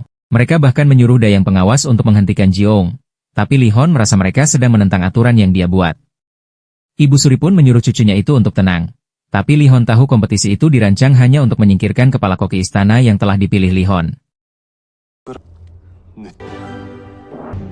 Akhirnya waktu memasak telah selesai. Saat melihat Jiong, Li Hon merasa semuanya tergantung pada rasa. Dan Jiong akan resmi menjadi kokinya atau akan kehilangan nyawa. Dan pada saat Gilgem membawakan bahan untuk Jiong, dayang pengawas dengan sengaja menjagalnya sampai Gilgem terjatuh. Dan dia juga berusaha menusuk Gilgem. Jiong sangat khawatir karena Gilgem sangat lama. Dan tiba-tiba Gilgem masuk ke halaman. Jiong sangat khawatir karena Gilgem terluka. Tapi Gilgem menyuruhnya untuk menyelesaikan masakannya. Melihat Jiong yang memasak dengan cara yang tidak biasa, membuat Ibu Suri dan Mokju meragukan masakannya. Mereka takut akan keracunan jika memakan masakan itu. Mereka bahkan menyuruh dayang pengawas untuk menghentikan Jiong. Tapi Li Hon merasa mereka sedang menentang aturan yang dia buat. Ibu Suri pun menyuruh cucunya itu untuk tenang. Tapi Li Hon tahu kompetisi itu dirancang hanya untuk menyingkirkan kepala koki istana yang telah dipilih Li Hon. Akhirnya waktu memasak telah selesai. Saat melihat Jiong, Li Hon merasa semuanya tergantung pada rasa. Dan Jiong akan resmi menjadi kokinya atau akan kehilangan nyawa. Hidangan pertama adalah masakan koki Maeng. Dia memasak eo mandu. Hidangan istana berupa pangsit kukus dengan irisan tipis ikan sebagai kulit pangsit. Setelah mencicipi, Ibu Suri merasa makanan itu lembut dan empuk. Koki Maeng menjelaskan bahwa rahasianya adalah kulitnya dari daging ikan belanak yang diiris tipis sampai tembus pandang. Menurut Li Hon, eo mandu itu enak sekali. Sampai dia tak bisa berkata apa-apa, tapi dia tidak merasakan doenjang sama sekali. Ternyata Koki Maeng menggunakan doenjang sebagai saus cocolan, dan Li Hon pikir, itu sayang sekali karena dia hanya memakainya untuk saus saja. Tapi tetap saja Mokju dan Ibu Suri memuji masakannya, karena makanan itu ideal untuk dinikmati oleh seseorang seusia Ibu Suri yang lembut dan empuk. Koki Maeng kemudian menjelaskan bahwa raja adalah figur ayah bagi semua rakyatnya, dan rakyat mengirimkan bahan selayaknya anak memberi kiriman kepada orang tua. Dan dengan itu, dia menyiapkan hidangan untuk Ibu Suri Agung sebagai bakti anak kepada orang tua. Tetapi Li Hon merasa, jika memang seperti itu, berarti semua menu istana juga begitu, karena semuanya dibuat dari persembahan rakyat. Hidangan yang kedua adalah dari Koki Eom yaitu Yeon Potang, hidangan istana yang berupa sup bening dengan tahu yang dimasak dalam kaldu. Ibu Suri merasa tahunya sangat murni. Ternyata Koki Eom menggunakan daging ayam cincang untuk isian yang lemaknya sedikit. Itulah sebabnya rasanya lebih ringan dan lebih murni. Sedangkan tahunya diiris tipis, digoreng di wajan, lalu diikat dengan seledri air untuk menambah aroma, kemudian dimasak di dalam kaldu ayam yang dicampur jeolmi doenjang untuk memperkaya rasa, dan kali ini Li Hon puas dengan masakan Koki Eom. Kemudian Koki Eom menjelaskan bahwa menurut buku Cina kuno, segala sesuatu terwujud saat keluarga harmonis, dan orang tua merasa bahagia ketika anak-anaknya berbakti. Dia pun menyiapkan hidangan itu dengan harapan agar semua keturunan keluarga kerajaan bisa berkumpul dan menikmati hidangan itu. Karena hidangan itu hangat yang bisa dinikmati bersama oleh orang tua dan anak-anak. Dan saat menyajikan hidangan terakhir yang hanya sup, membuat Li Hon meremehkan makanan itu. Kemudian Jiong menjelaskan bahwa itu adalah sup doenjang istimewa untuk Ibu Suri. Saat mereka mencicipi itu, mereka berekspresi yang aneh, tapi Li Hon merasakan rasa gurih yang menyegarkan. Sepertinya dia tahu bahan yang Jiong pakai karena indera perasaannya benar-benar sangat peka. Jiong pun memberitahu bahwa hidangan ini menggambarkan bakti dalam berbagai cara. Sup doenjang, terbuat dari doenjang tumis, yang memiliki rasa pekat yang mengingatkan masakan ibu, dan tahu goreng yang mempertegas rasa tahunya. Jiong belum selesai menjelaskan tapi Mokju sudah memotongnya. Tapi kemudian Ibu Suri mengatakan bahwa makanan itu menggambarkan rasa bakti. Dia ingat saat dulu ibunya menyuruhnya makan sup yang ibunya buat sebelum dia pergi ke istana. Ibu Suri penasaran bagaimana Jiong menciptakan rasa itu. Bahan apa yang Jiong tambahkan? Dan Jiong menjawab itu adalah kerang sungai, karena tidak ada yang menandingi kerang untuk membuat kaldu segar. Li Hon setuju. Itu adalah rasa segar dari kerang yang dibuat oleh kepala koki istana dengan mempertaruhkan kedua tangannya yang meningkatkan rasa segar pada supnya. Ibu Suri pun tidak menyangka bahwa itu adalah rahasia untuk rasa gurih segar yang dia cari seumur hidupnya, yaitu sup doenjang terakhir yang dibuatkan ibunya. Itu adalah pertama kali Ibu Suri mencoba sup doenjang yang ditambahkan bayam. Mendengar itu, Jiong merasa dia baru saja menjadi pencipta sup doenjang bayam dan kerang. Kemudian Jiong memberitahu bahwa bayam bisa menciptakan rasa yang lembut, dan dia juga memikirkan Ibu Suri yang sulit menjaga keseimbangan dan tangan yang gemetar. Menurut Jiong, bayam bagus untuk tulang dan anemia, jadi sering memakannya akan bermanfaat bagi kesehatan Ibu Suri. Makanan dan obat asalnya satu sumber. Daripada minum obat-obatan yang pahit, Jiong berharap Ibu Suri dapat menjaga kesehatan dengan makanan lezat. Mendengar itu, Ibu Suri merasa Jiong sangat cerdas dan penuh perhatian. Dia pun tak akan lagi meragukan Jiong, dan dia ingin Jiong membuatkan hidangan seperti itu untuknya lagi. Jiong sangat senang mendengar itu, dan Li Hon pikir, sepertinya mereka sudah dapat pemenangnya. Akhirnya diumumkan bahwa pemenang kompetisi memasak adalah Koki Jiong, dan mulai saat itu, kepala koki di dapur istana adalah Jiong. Mendengar itu Jiong merasa lega karena dia bisa tetap hidup. Dan pada saatnya memberi hukuman bagi koki yang kalah, Mokju justru meninggalkan halaman dengan wajah yang murung.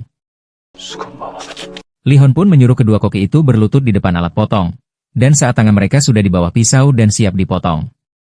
Jiong pun berteriak dan meminta Li Hon untuk tidak memotong tangan mereka. Melihat itu, Li Hon marah karena Jiong berani menyela, dan Li Hon tidak peduli dengan perkataan Jiong, karena kesepakatan tetap kesepakatan. Kemudian Jiong menjelaskan lagi, bahwa tema kompetisi adalah bakti kepada orang tua, dan Ibu Suri tetap sehat berkat makanan yang disiapkan oleh mereka selama ini. Itu akan menjadi tidak berbakti jika Raja memotong tangan mereka. Memotong tangan Koki, sama saja seperti membunuh mereka.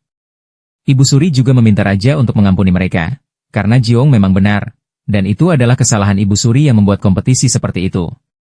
Sejujurnya, Ibu Suri sedih melihat Raja membenci rusa tapi malah senang berburu rusa, karena kegemaran mendiang Raja terhadap rusa. Lalu ketika mendengar bahwa Jiong dengan sembarangan menyajikan daging rusa untuk Raja, itulah sebabnya, Ibu Suri memilih tema bakti kepada orang tua, karena untuk menghina Jiong.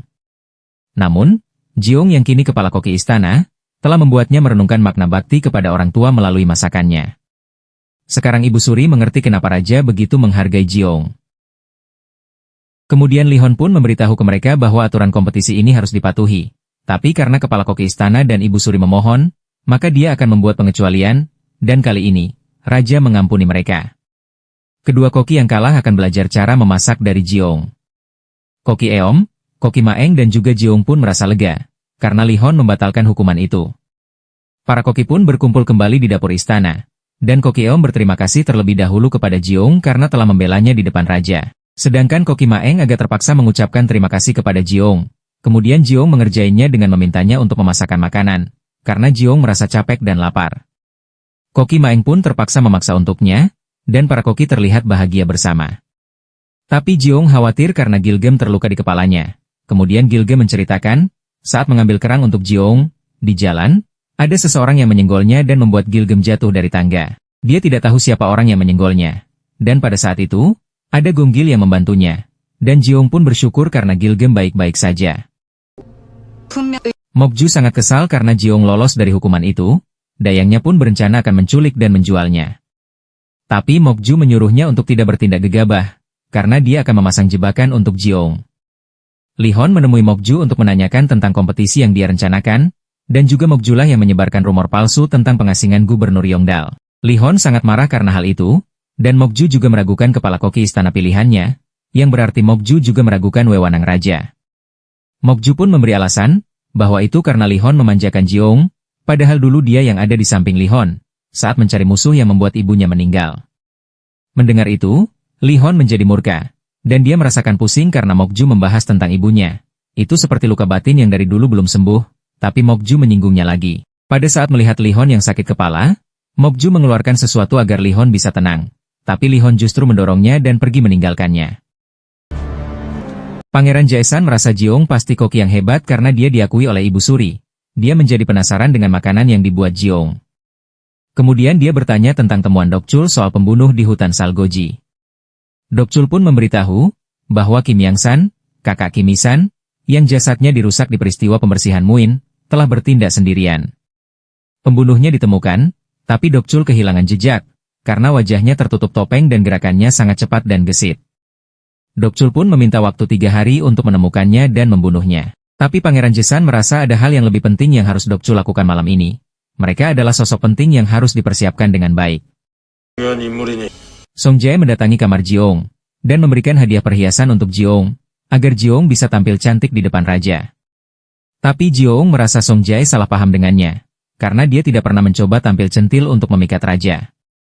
Tapi Song Jae pikir, Raja selalu membela Jiong bukan karena dia pandai memasak saja, tapi ada yang lain. Mendengar itu Jiong agak bingung dengan maksudnya, tapi Song Jae tidak menjelaskan detailnya. Kasimyun memberitahu bahwa Raja sedang kumat dan saat ini berada di kamarnya.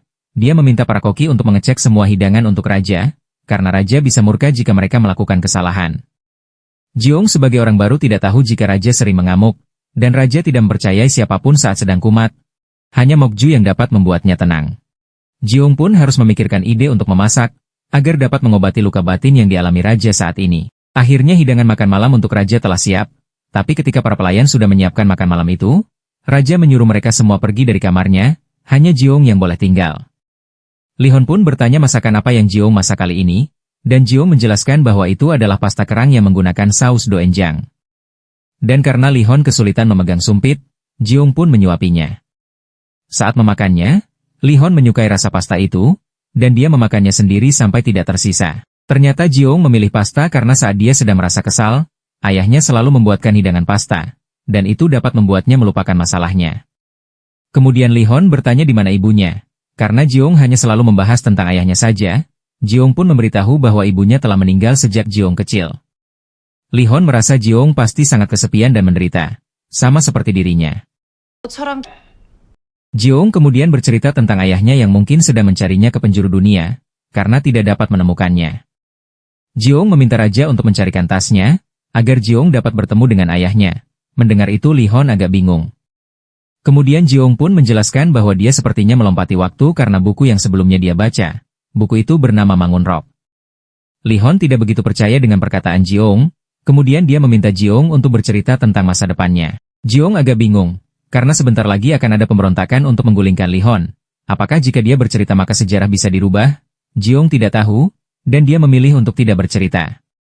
Jiong hanya meminta Li-hon bersikap tenang, dan waspada dengan orang yang dekat dengannya. Li-hon terlihat menulis dan menggambar resep yang telah dimasak oleh Jiong. Dan saat mengingat buku Jiong yang hilang bernama Mangun Rock, Li-hon pun menamai bukunya itu dengan nama yang sama, yaitu Mangun Rock, yang artinya mendambakan awan. Komandan Urimui mendatangi Li-hon, dia memberitahu bahwa penulis utama Yi Jang-gyun menghilang.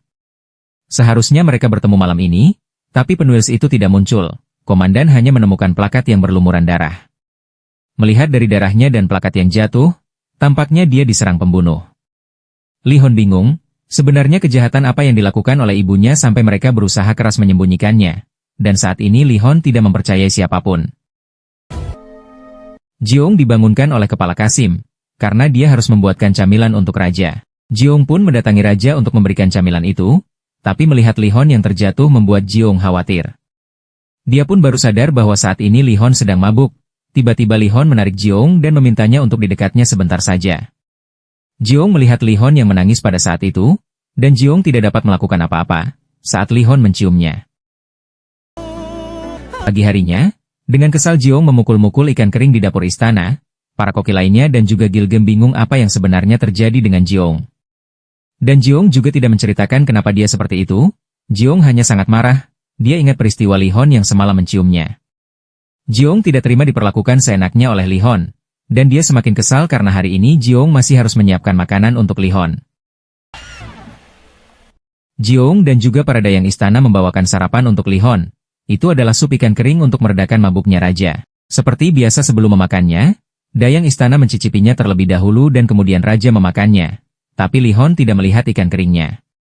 Kemudian dengan wajah kesal, Jiong menjelaskan bahwa ikannya sudah dia tumbuk sampai halus. Kemudian Li-hon menyuruh para dayang istana keluar dari kamarnya, dan dia bertanya apa yang terjadi semalam dengan dia dan juga Jiong.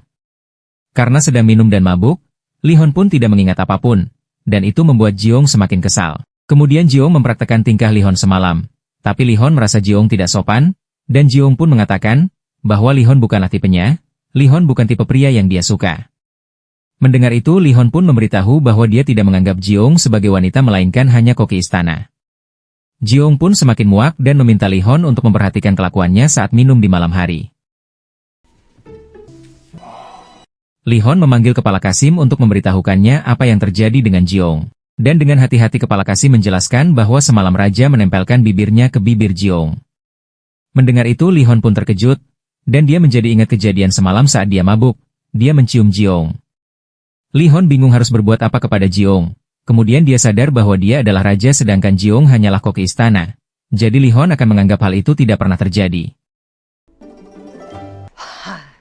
Setelah keluar dari kamar raja, Jiong bertemu dengan Gonggil, tapi Jiong tidak mengingat siapa dia. Kemudian Gonggil melepas ikatan rambutnya dan Jiong pun ingat bahwa dia adalah aktor itu.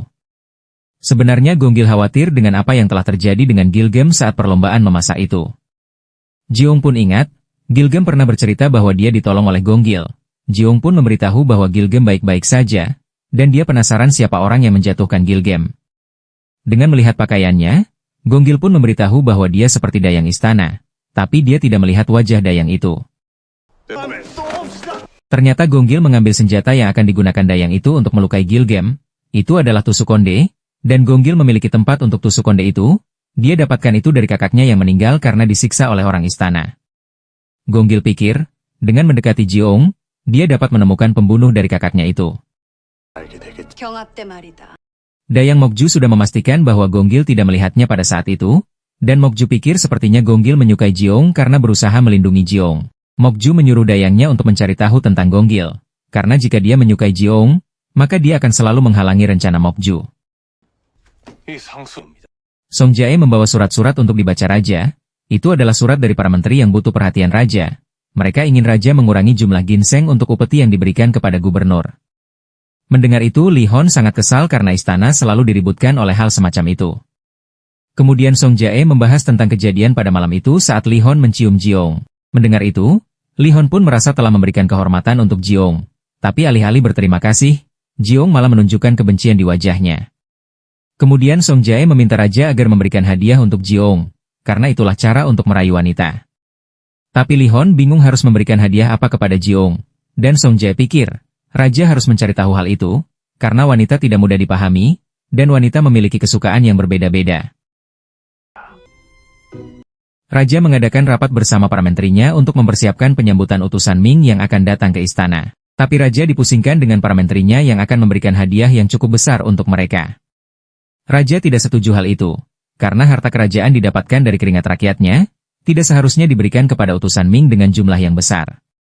Jadi raja hanya akan memberikan hadiah dan jamuan sewajarnya kepada mereka. Komandan Shin memberitahu Li Hon bahwa penulis Jiang masih hidup dengan luka yang parah. Tapi Komandan Shin tidak menemukan draftnya karena penulis itu hilang tanpa jejak. Sepertinya ada seseorang yang masih mencoba mengincar nyawanya. Kemudian Li Hon menyuruh Komandan Shin untuk memilih para prajurit gesit untuk menemukan penulis itu. Saat sedang mengingat ibunya yang dulu digulingkan oleh raja sebelumnya, tanpa sadar Li Hon berjalan menuju dapur istana. Li Hon penasaran kenapa dia jadi memikirkan Jiong saat hatinya terasa berat. Tapi Li Hon kembali ke kamarnya, dia masih bingung memikirkan siapa yang berusaha menangkap penulis Jiang sampai segigi itu. Saat Dayang Chai datang untuk menyajikan makan malam, Li Hon tidak mau memakannya, karena Li Hon tidak memiliki nafsu makan saat ini. Jiong pun kaget ketika mendengar raja tidak mau makan malam. Kasim Yun merasa raja tidak biasanya melewatkan makan. Mengetahui hal itu, Jiong pun akan tetap menyiapkan makan malam. Dia akan tetap mencoba memasak walaupun nanti raja akan menolak makanan itu. Pada saat itu, ternyata Koki Maeng membawa arsenik yang Mokju berikan kepadanya. Akhirnya Jiong selesai memasak dan membawa hidangan untuk raja. Tapi berbagai makanan yang Jiong bawa tetap tidak dimakan oleh raja. Jiong bingung karena Li Hon tidak mau mencicipi masakannya sedikit pun.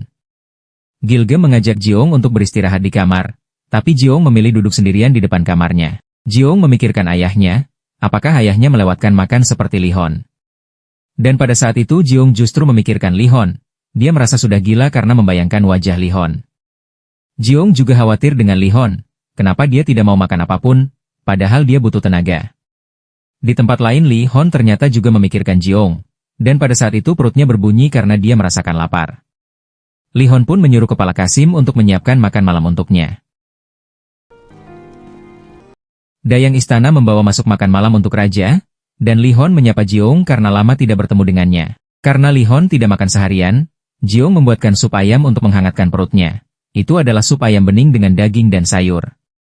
Itu terbuat dari bubur beras yang diberi rasa kaldu ayam, dan di negara asing disebut sup.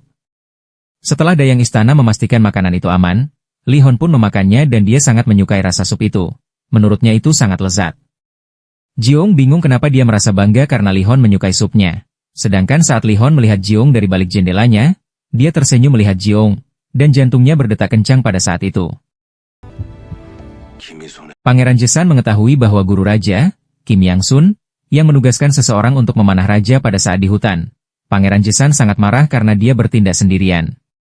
Tindakannya itu memprovokasi raja yang seharusnya sudah tenang. Pangeran Jesan dan orang-orangnya bisa tertangkap karena hal itu. Kemudian Kim Yang Sun menyuruh anak buahnya itu untuk menghilang dari istana karena aksinya sudah diketahui oleh Pangeran Jesan. Dan ketika di jalan, dia dikejar oleh segerombolan pria tapi dia dapat meloloskan diri.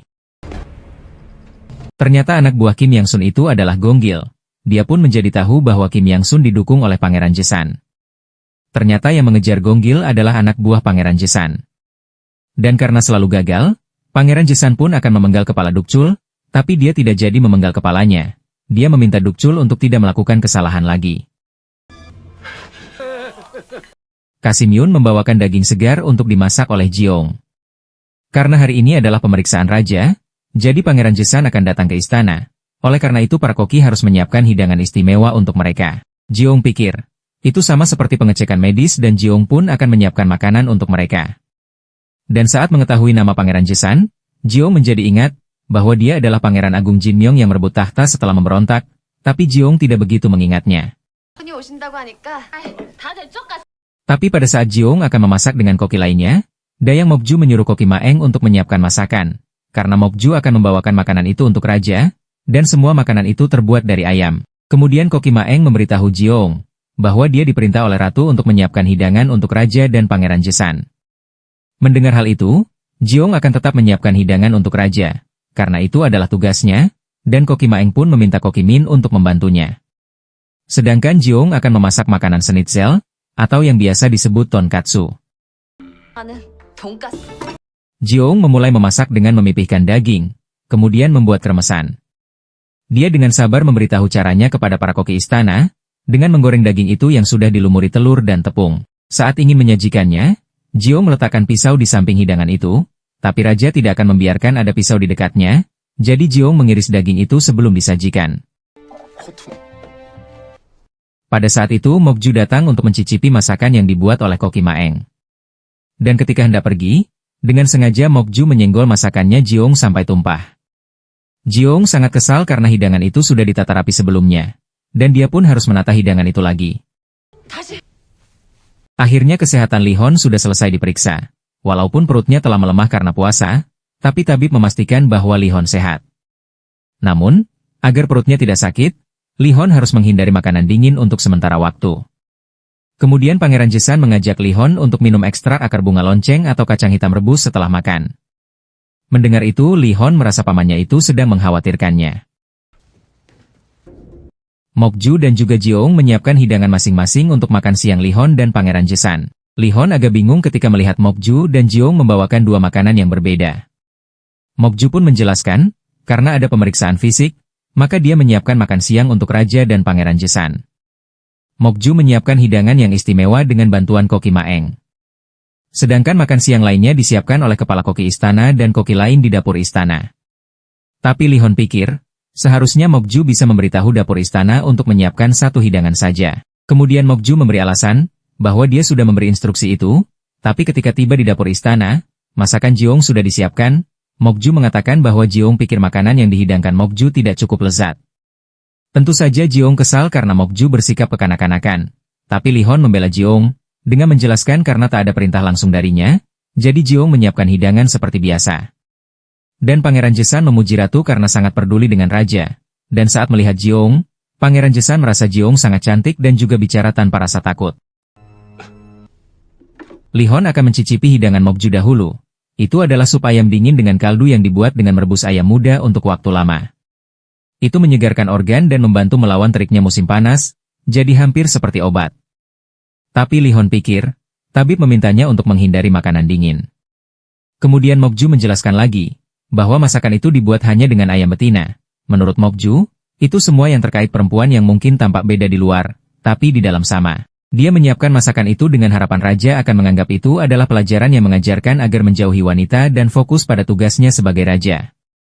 Mendengar itu, Jiong merasa Mokju menempatkan dia sebagai ayam betina itu. Kemudian tiba saatnya Li Hon mencicipi masakan dari Jiong. Makanan itu bernama beef schnitzel, untuk membuatnya yaitu dengan daging yang ditumbuk sampai tipis, lalu dibalurkan tepung roti dan digoreng dengan minyak. Kemudian mencelupkannya di selai buah asam manis yang membuat masakan semakin menawan. Makanan itu penuh dengan protein, yang membantu pemulihan jiwa dan raga raja, dan makanan itu sangat bergizi karena memakai daging sapi segar.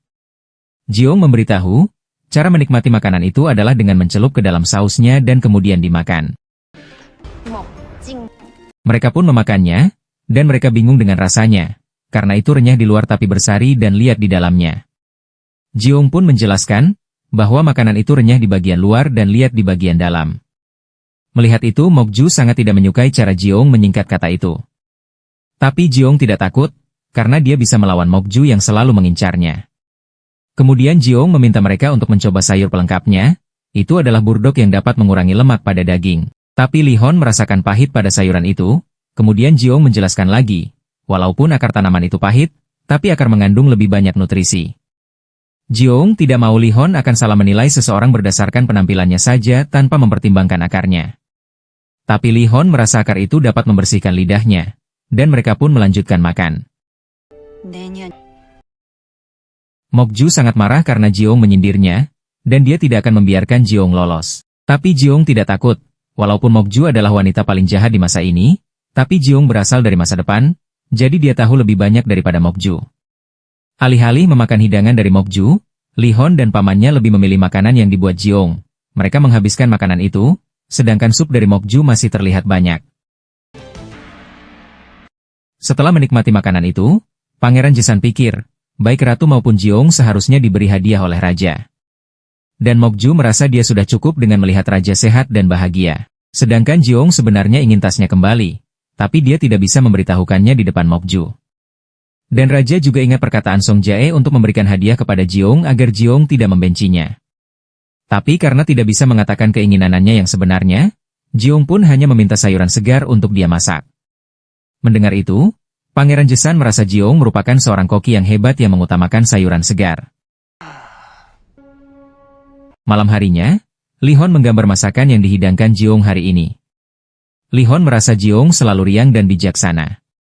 Dan Jiong juga cukup baik hati untuk menyelamatkan nyawa para pesaingnya. Menurut Li Hon, Jiong adalah wanita yang bijaksana dan pengertian. Ayahnya bertanya kepada Song Jae apakah putranya itu sudah berhasil membuat Raja dekat dengan Jiong. Kemudian Song Jae pun memberitahu bahwa Raja sudah ingin memberi hadiah untuk Jiong. Itu artinya Raja sudah tergila-gila dengan wanita itu. Song Jae bingung hadiah apa yang dapat membuat Jiong senang. Kemudian dia ingat dengan tas milik Jiong. Sebenarnya Song Jae sudah menemukan tas itu, dia pikir akan ada benda istimewa di dalamnya. Tapi ternyata di dalamnya hanya berisi benda-benda aneh. Dan Song Jae pun berencana akan memberikan tas itu kepada Raja untuk diberikan kepada Jiong. Song Jae pikir, jika Raja memberikan tas itu, maka mereka berdua bisa semakin dekat. Keesokan harinya, Song Jae memberikan tas itu, dan Li Hon pikir, itu adalah tas yang dicari Jiong sampai putus asa. Ternyata sehari setelah Li Hon menjatuhkan tas itu dari tebing, Song Jae mengirim orang untuk mengambilnya, dan Li Hon pun berterima kasih kepada Song Jae karena sudah menemukannya.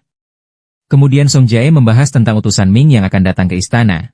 Menurut informasi, mereka akan membawa 3 koki kelas 1. Sepertinya mereka berniat memukau Raja untuk mendapatkan sesuatu. Itu adalah sesuatu yang akan sulit bagi Raja untuk menerima atau menolaknya. Sebelumnya Yukun, kepala utusan Ming, tidak mau makan hidangan yang disajikan, dia justru meminta ketiga kokinya untuk memasak makanan untuk dia. Mereka membuat tahunya diiris setipis benang dan dibuat seperti bunga mekar. Itu adalah makanan yang mereka makan di negeri mereka yang hebat. Dan Yukun meminta untuk memberitahukan kepada Raja, bahwa dia tak bisa makan masakan Joseon. Kepala kasih mengajak Jiong ke Jangwonseo. Itu adalah kantor yang bertugas menanam tanaman dan buah di kebun istana. Jiong sangat senang melihat itu, dia pernah baca itu di buku sejarah, rumah kaca pertama di dunia. Jiong sangat tidak percaya bisa melihat itu. Tiba-tiba Li Hon ada di belakangnya dan merasa Jiong sangat berisik. Li Hon pun membebaskan Jiong agar dapat memanfaatkan tempat itu. Karena Jiong butuh bahan segar untuk memasak lebih banyak makanan lezat, jadi itu adalah hadiah dari Raja. Di sana ada pohon piondo yang membuahkan persik peang. Itu adalah upeti persembahan saudagar Persia. Tapi buahnya tak bisa dimakan. Kemudian Jiong pun memberitahu Li Hon bahwa itu bisa dimakan. Buahnya memang sepat, tapi bijinya lezat, dan itu disebut almond. Kemudian Li Hon menunjukkan tempat tanaman beracun, dan saat melihat itu, Jiong sangat senang. Jiong masuk ke dalam dan menyentuhnya. Dia menjelaskan bahwa itu adalah cabai. Ternyata beberapa tahun lalu, mereka menyelamatkan orang barat yang kapalnya karam, dan cabai itu adalah tanda terima kasih dari mereka. Tapi, Raja pikir itu terlalu pedas dan kuat sampai ada yang mati memakannya. Jiong merasa itu adalah rezeki nomplok karena mendapatkan cabai yang sangat dia rindukan. Kemudian Li Hon pun memberikan hadiah lagi untuk Jiong. Itu adalah tas yang Jiong cari sampai putus asa. Melihat tasnya yang kembali, Jiong pun berterima kasih kepada Li Hon dan Jiong memeluknya sampai Li Hon menjadi gugup. Jiong sangat bahagia sampai tak percaya, karena tas itu sangat berarti. Li Hon bertanya apa Jiong sudah tidak marah lagi kepada Li Hon atas kejadian pada malam itu, dan Li Hon kemudian meminta maaf kepada Jiong. Jiong pikir, Berarti hadiah itu diberikan agar Jiong merasa senang. Tapi Li Hon merasa dia sudah mulai melihat Jiong sebagai wanita. Tapi dia tidak bisa mengatakan itu. Li Hon justru memberi alasan, hadiah itu karena Jiong sudah memasak makanan untuknya. Tapi Jiong bingung karena Li Hon membalik badan darinya untuk mengatakan itu. Dan Li Hon juga menjauh dari Jiong. Dan pada saat itu Li Hon akan terjatuh. Tapi Li Hon menarik Jiong, sampai Jiong terjatuh di atas tubuh Li Hon. Tidak mau terlihat gugup, Li Hon menyalahkan Jiong karena mendekatinya lebih dulu. Itu sebabnya dia menjauh dan terjatuh.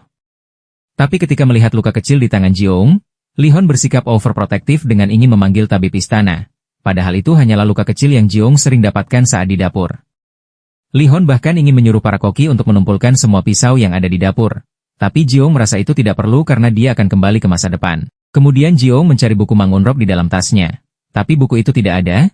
Dan Li Hon juga tidak tahu jika di dalam tas itu ada sebuah buku. Tidak hanya buku, ponsel Jiong juga hilang. Dan Li Hon memberitahu Jiong bahwa dia mendapatkan tas itu dari Song Jae. Tapi Song Jae merasa tidak melihat buku itu. Dia sangat yakin dan tidak akan berani membohongi raja. Tapi Jiong merasa Song Jae mengambilnya dan dia memohon agar Song Jae memberikannya. Li Hon pikir, sepertinya bukunya terjatuh dan tertinggal di hutan Salgoji saat tasnya terlempar ke jurang. Tapi Jiong merasa aneh, karena barang-barang yang lain masih ada, sedangkan bukunya menghilang. Li Hon pun menyuruh Jiong agar tenang, karena dia menyuruh prajuritnya untuk mencari buku itu, dan jika masih tidak ketemu, maka Li Hon akan mengadakan sayembara untuk buku itu. Jiong sangat sedih padahal dia harus segera kembali ke masa depan, tapi sekarang dia harus menunggu lagi. Para koki minum miras yang diramu oleh kaki Eom, dan tiba-tiba Jiong datang, mereka pun langsung menyembunyikannya. Tapi Jiong mencium bau menyengat dan menebak mereka baru saja minum miras. Koki Eom pun menjelaskan kepada Jiong bahwa mereka hanya mencicipi sedikit minuman yang diendapkan selama 7 hari. Kemudian mereka menyuruh Jiong untuk mencicipinya juga. Awalnya Jiong enggan meminum miras itu, tapi kemudian dia meminumnya dan dia sudah sangat mabuk. Jiong bernyanyi-nyanyi sendiri. Dia meminta koki lainnya untuk membuat ritme untuknya. Sementara itu Jiong yang bernyanyi. Orang-orang di dapur ikut saja dan mereka pun bernyanyi dan juga mabuk bersama di dapur istana. Jiong terbangun setelah sebelumnya mabuk, dan dia ingat karena belum menyiapkan makan malam untuk Li Hon. Tapi Gilgem menyuruhnya tenang, karena raja sudah mengutus koki Eom untuk menyiapkan makan malam. Jiong pun kembali bersedih karena Mangunropnya hilang, dan Gilgem tahu hal itu karena Jiong mengatakan Mangunrop terus-menerus. Gilgem menyuruh Jiong untuk tenang karena raja sudah berjanji akan mencarikannya untuknya. Ternyata saat mabuk, Jiong menceritakan hal itu juga, dan Gilgem menyuruh Jiong untuk memberi raja waktu untuk mencari buku itu. Di tempat lain, Li Hon merasa agak sedih karena Jiong ingin pergi ke tempat lain. Dia masih penasaran di mana tempat lain yang Jiong maksud. Li Hon diberitahu oleh menterinya, bahwa utusan Ming tidak mau makan makanan Joseon saat disambut oleh Menteri Yu. Kemudian Li Hon bertanya, apa saja yang istana kirimkan ke Ming bersama utusan sebelumnya. Dan itu adalah sutra, kain rami, kertas putih, tikar dan sejenis barang lainnya. Raja pun menjadi tahu. Itu karena istana tidak mengirim ginseng. Kemudian para menteri memberi usul untuk mengirim orang yang pandai memasak untuk membuat hidangan yang dikenal oleh Ming. Tapi Li Hon tidak mau itu. Dia akan membiarkan mereka kelaparan. Li Hon pikir, mereka membawa 3 koki, jadi utusan Ming itu tidak mungkin kelaparan. Jadi apapun rencana mereka, istana tak boleh bertindak sesuai keinginan mereka. Li Hon meminta para menterinya untuk mengikuti protokol istana. Kasim Yun memberitahu bahwa utusan Ming beserta rombongan akhirnya tiba di istana. Jadi para koki diminta untuk segera menyiapkan kudapan. Mereka tidak makan karena makanan Joseon tidak sesuai dengan selera mereka. Menurut informasi, mereka kelaparan sepanjang perjalanan. Dan kepala utusannya adalah Yukun, seorang Kasim Ming yang dikenal punya selera tinggi.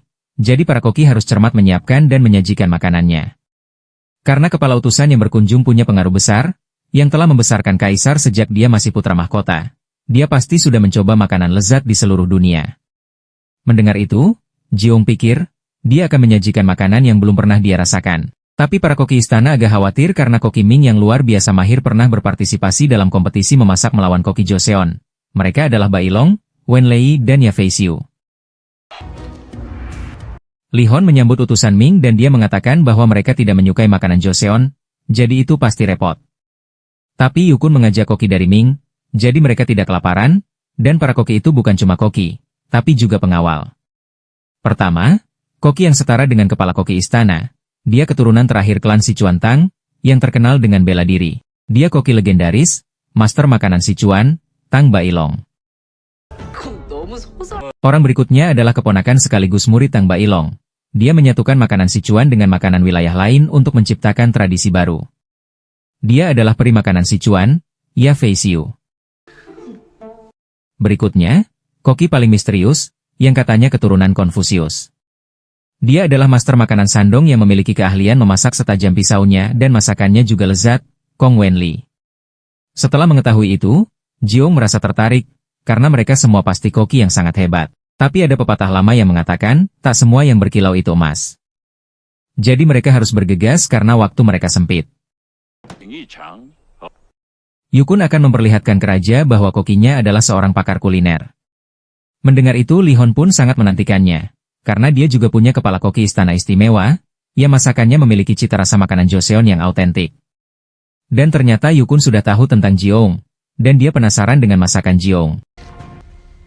Jiong memperlihatkan senjata rahasia untuk kudapan yang akan mereka buat, yaitu dengan mentega, karena tidak ada yang bisa mengalahkan rasa manis jika ingin mencairkan suasana. Ternyata Jiong membuat mentega dengan merebus susu sapi dan mengumpulkan padatan yang muncul di permukaan. Gilgem baru tahu Jiong sibuk sendiri ternyata membuat mentega. Sebelumnya aromanya seperti kacang hazel, tapi kali ini, aromanya sedikit asam dan tajam. Li Hon dan Yukun membahas tentang upeti yang dua negara itu akan berikan, tapi mereka belum mencapai kesepakatan untuk upeti itu. Kemudian mereka menyajikan kudapan yang dibuat oleh Jiong yang dibantu oleh para koki istana. Jiong menjelaskan kudapan itu adalah makaron, yang biasa dimakan sebagai camilan karena rasa manis akan membuat suasana hati ceria. Keping luarnya terbuat dari wijen hitam, almond, mentega, putih telur, dan gula yang diaduk menjadi satu. Sedangkan untuk isian di antara keping luarnya dibuat dengan mencampur mentega, gula, dan wijen hitam. Itu isian krim yang gurih dan manis. Tapi sebelum Yukun mencicipi, dia meminta para kokinya mencicipinya terlebih dahulu. Saat mereka mencicipi, mereka kaget dengan rasa makaron itu, mereka tidak bisa mengatakan apapun, dan itu membuat Yukun penasaran. Dan saat Yukun mencicipinya, dia merasakan lidah yang bergoyang, dia menjadi penasaran dengan Jiong. Kemudian Li Hon memberitahu bahwa Jiong adalah kepala koki istana. Yukun merasa makaron buatan Jiong sangat enak, dan dia juga ingin menunjukkan cita rasa Ming. Yukun ingin Jiong dan 3 koki Ming berkompetisi untuk menentukan upeti. Ternyata Li Hon sudah menebak hal itu, tujuan Yukun membawa 3 kokinya adalah memakai kompetisi sebagai dalih untuk meminta lebih. Tapi Jiong merasa kuliner Cina sangatlah beragam, dia pesimis bisa melawan mereka. Jiong menyuruh Li Hon agar mengatakan tidak, tapi Li Hon malah mengatakan ide yang bagus. Mendengar itu Jiong sangat kesal, karena dia sama sekali tak siap, sedangkan mereka benar-benar siap. Jiong memberi isyarat untuk menolak, tapi Li Hon malah salah paham. Li Hon mengatakan, karena Ming mengajak 3 koki, jadi dia juga mengajukan 3 koki istana untuk berkompetisi. Jiong sangat sebal dengan Li Hon karena malah meminta melakukan pertarungan tim. Dan mereka pun akan berkompetisi dalam 3 putaran, Yukun dan Li Hon akan menjadi jurinya. Dan jika nilainya seri, maka harus ada juri terpercaya yang mencicipi makanan dan menentukan keputusan akhir. Jiong baru tahu bahwa Li Hon salah mengartikan isyarat tangannya dan itu membuat Jiong kesal. Seharusnya Li Hon mengatasi urusan politik secara politis bukan kompetisi memasak. Tapi Li Hon pikir, memasak itu politik, karena politik tidak cuma dilakukan dengan pedang dan tombak. Menyelesaikan isu politik dengan bertukar makanan dan budaya adalah solusi penuh damai. Tapi Jiong merasa tidak bisa melakukan pertarungan tim, dan meminta Li Hon untuk membatalkan kompetisi itu. Bagaimana bisa tiba-tiba Li Hon menyuruh Jiong untuk menanggung beban masa depan negara? Tapi Li Hon telah mengakui Jiong sebagai koki terhebat di Joseon. Jadi dia meminta Jiong untuk berkompetisi demi raja dan rakyat Joseon. Jiong kemudian bertanya bagaimana jika dia kalah, dan dengan gampangnya Li Hon akan menghukumnya karena pengkhianatan. Mendengar itu, Jiong merasa itu konyol karena dia akan mati secara sia-sia.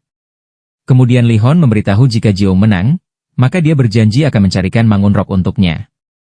Jiong tidak percaya dengan apa yang dia dengar, karena sebelumnya Li Hon sudah berjanji seperti itu dan mengizinkan Jiong pulang. Jiong menjadi takut karena Li Hon senang memutarbalikkan kata, dan Li Hon tetap memohon kepada Jiong untuk menang bagaimanapun caranya. Mokju dan Pangeran Jesan mencicipi kudapan yang sebelumnya disajikan oleh Jiong. Dan saat mencicipinya, mereka merasakan rasa yang luar biasa. Walaupun Mokju awalnya menyukainya, tapi kemudian dia merasa kudapan itu terlalu manis. Kemudian Pangeran Jesan menyuruh Mokju untuk melihat saja, dan tidak menimbulkan kegaduhan sebelum tujuan mereka tercapai. Dia meminta Mokju untuk bersabar, dan saat waktunya tiba, Pangeran Jesan akan menghadiahkan Jiong kepada Mokju. Karena kekalahan dalam kompetisi nanti akan mempermalukan raja, dan Yukun akan memenangkan hak untuk memanen ginseng Joseon. Sebagai imbalan, Yukun akan memberi mereka alasan untuk menggantikan raja. Pangeran Jesan yakin keahlian Jiong tidak seberapa, dan dia tidak akan sanggup mengalahkan koki terbaik Ming. Penasehat negara, Sung Injae mengirim hadiah dari Pangeran Jesan kepada Yukun. Injae menyampaikan pesannya, bahwa raja sedang tidak berakal sehat dan sering mengamuk, jadi Joseon harus segera atasi masalah ini dengan menyampaikan pesan kepada Kaisar Ming. Yukun merasa mereka bermaksud untuk mengganti Raja Joseon. Injae pun membenarkan itu, dan dia akan memastikan bahwa Ming akan memenangkan kompetisi memasak ini, jadi Injae meminta Yukun untuk membuat taruhan yang tinggi. Yukun harus meminta 100 wanita persembahan, bukan 50, dan juga meminta hak untuk memanen semua ginseng di Joseon. Injae kemudian memberitahu bahwa Jiong sangat luar biasa berbakat dan Yukun juga sudah mencicipi makanannya sendiri. Mendengar itu sebenarnya Yukun ingin menolak tawaran itu, tapi Injae memiliki catatan atas semua hadiah yang Yukun terima beserta tanggalnya. Melihat itu Yukun merasa sedang diancam, tapi Injae mengingatkan bahwa hubungan mereka sudah berlangsung lama, jadi dia hanya meminta untuk bekerja sama. Yukun mengumpulkan para kokinya, dia mengatakan bahwa kepala koki istana Joseon benar-benar mahir. Jadi kompetisi ini harus dianggap serius, karena martabat bangsa menjadi taruhan. Yukun sebenarnya cukup penasaran semahir apa para koki Joseon. Yukun meminta kokinya untuk menjadikan kompetisi ini sebagai peluang untuk mempermalukan dan menghina Raja Joseon. Pada saat itu mereka melihat seseorang yang menguping pembicaraan mereka, tapi mereka gagal mengejar pria itu. Dan ternyata dia adalah Gonggil. Dia sangat kaget karena mereka menyadari kehadirannya. Ternyata Gonggil mengawasi mereka atas perintah Lihon. Dan Gonggil memberitahu bahwa mereka bukan koki biasa dan penasihat negara. Injae juga ada di sana. Mokju memanggil Koki Maeng dan menanyakan tentang arsenik itu, tapi Koki Maeng belum melakukan apa-apa terhadap arsenik itu. Kemudian Mokju menyuruh Koki Maeng untuk ikut kompetisi itu, tapi bukan untuk memenangkan kompetisi, melainkan untuk membuat timnya kalah. Lihon mendengar Jiong butuh plaket perjalanan agar dapat pergi ke penggilingan untuk menggiling bumbu yang akan digunakan di kompetisi. Mendengar itu, Lihon merasa harus ikut dengan Jiong. Itu karena Jiong butuh hal penting yang akan digunakan untuk kompetisi. Jadi Lihon memintanya untuk bersiap-siap, dan Jiong merasa dia tidak perlu bersiap-siap. Tapi Lihon tidak mau Jiong mengelilingi pasar dengan memakai seragam kepala koki istana, jadi Jiong harus ganti baju samaran. Karena Jiong tidak memiliki baju, Lihon pun menyuruhnya untuk ganti baju yang sudah disiapkan. Dan Lihon merasa gugup saat melihat Jiong memakai hanbok yang sangat cantik. Seperti sedang pacaran, Lihon tidak berhenti tersenyum ketika melihat Jiong. Dan Jiong melihat ada benda yang mirip dengan yang ada di buku Mangun Rock. Setelah sampai di penggilingan, Lihon akan pergi sebentar dan dia memberikan uang untuk Jiong gunakan. Kemudian Jiong meminta penggiling untuk menggiling cabai itu dan dia membayarnya menggunakan uang dari Lihon. Sementara itu Lihon kembali ke pasar. Dia memborong berbagai kain dan aksesoris untuk wanita. Pengawalnya sampai kesulitan membawa barang-barang itu. Tiba-tiba hujan turun dan Gilgem kebingungan karena harus mengangkat cabai yang dijemur. Tiba-tiba salah satu koki Ming datang dan penasaran dengan cabai itu. Gilgem kaget karena orang lain tidak boleh masuk istana. Tapi Koki Fei menggigit cabai itu. Koki Fei dengan seenaknya masuk ke dapur istana dan menghina keterampilan memotong Koki Min. Melihat kesombongan Koki Fei, Koki Min tidak terima dan dia ingin menantangnya memotong daun bawang. Tapi Koki Fei memamerkan permainan pisaunya dan membuat Koki Min agak khawatir. Jiong berlari dengan membawa bunga, tiba-tiba ada gerobak dan Lihon menariknya agar tidak tertabrak gerobak itu.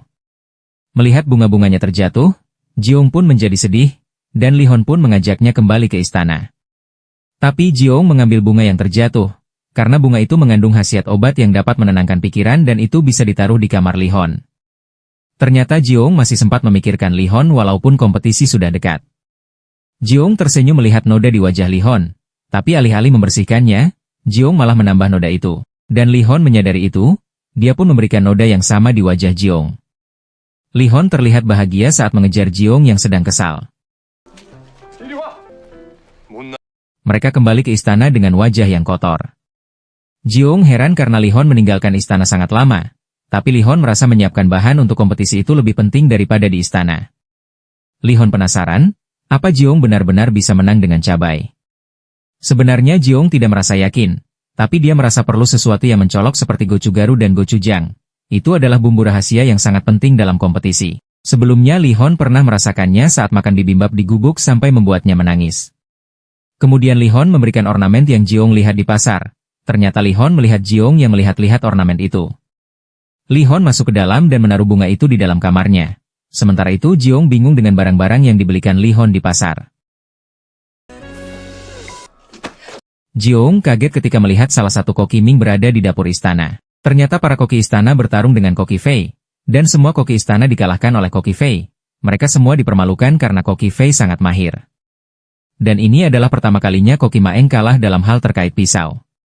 Jiong merasa itu seperti deklarasi perang, berani sekali dia masuk ke dapur istana tanpa rasa hormat sedikit pun. Jiong bisa tahu karakternya dari caranya memotong, dan ini sama sekali tidak baik, karena dia hanya pamer.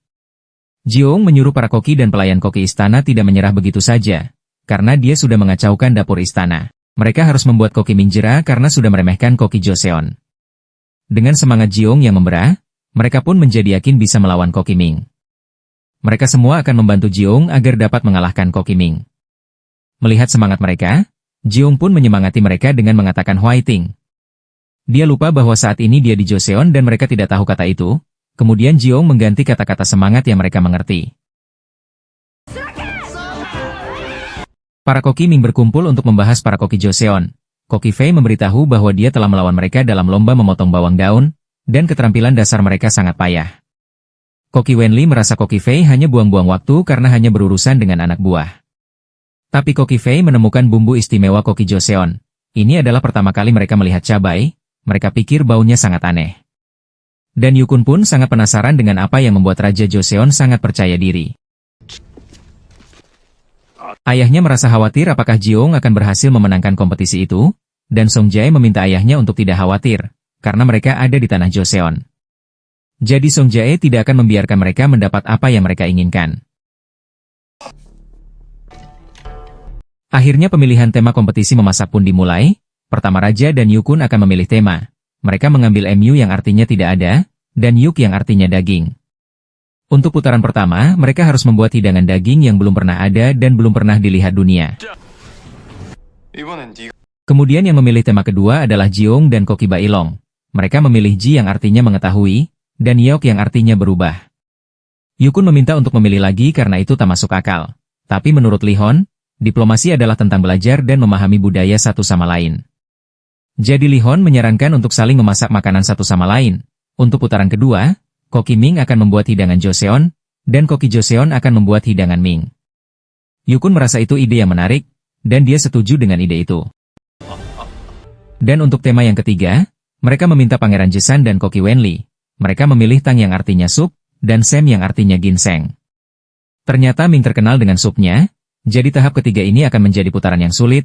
Di putaran terakhir, mereka akan membuat sup yang berisi ginseng. Setelah menentukan tema untuk kompetisi, tiba-tiba Yukun akan menaikkan taruhan.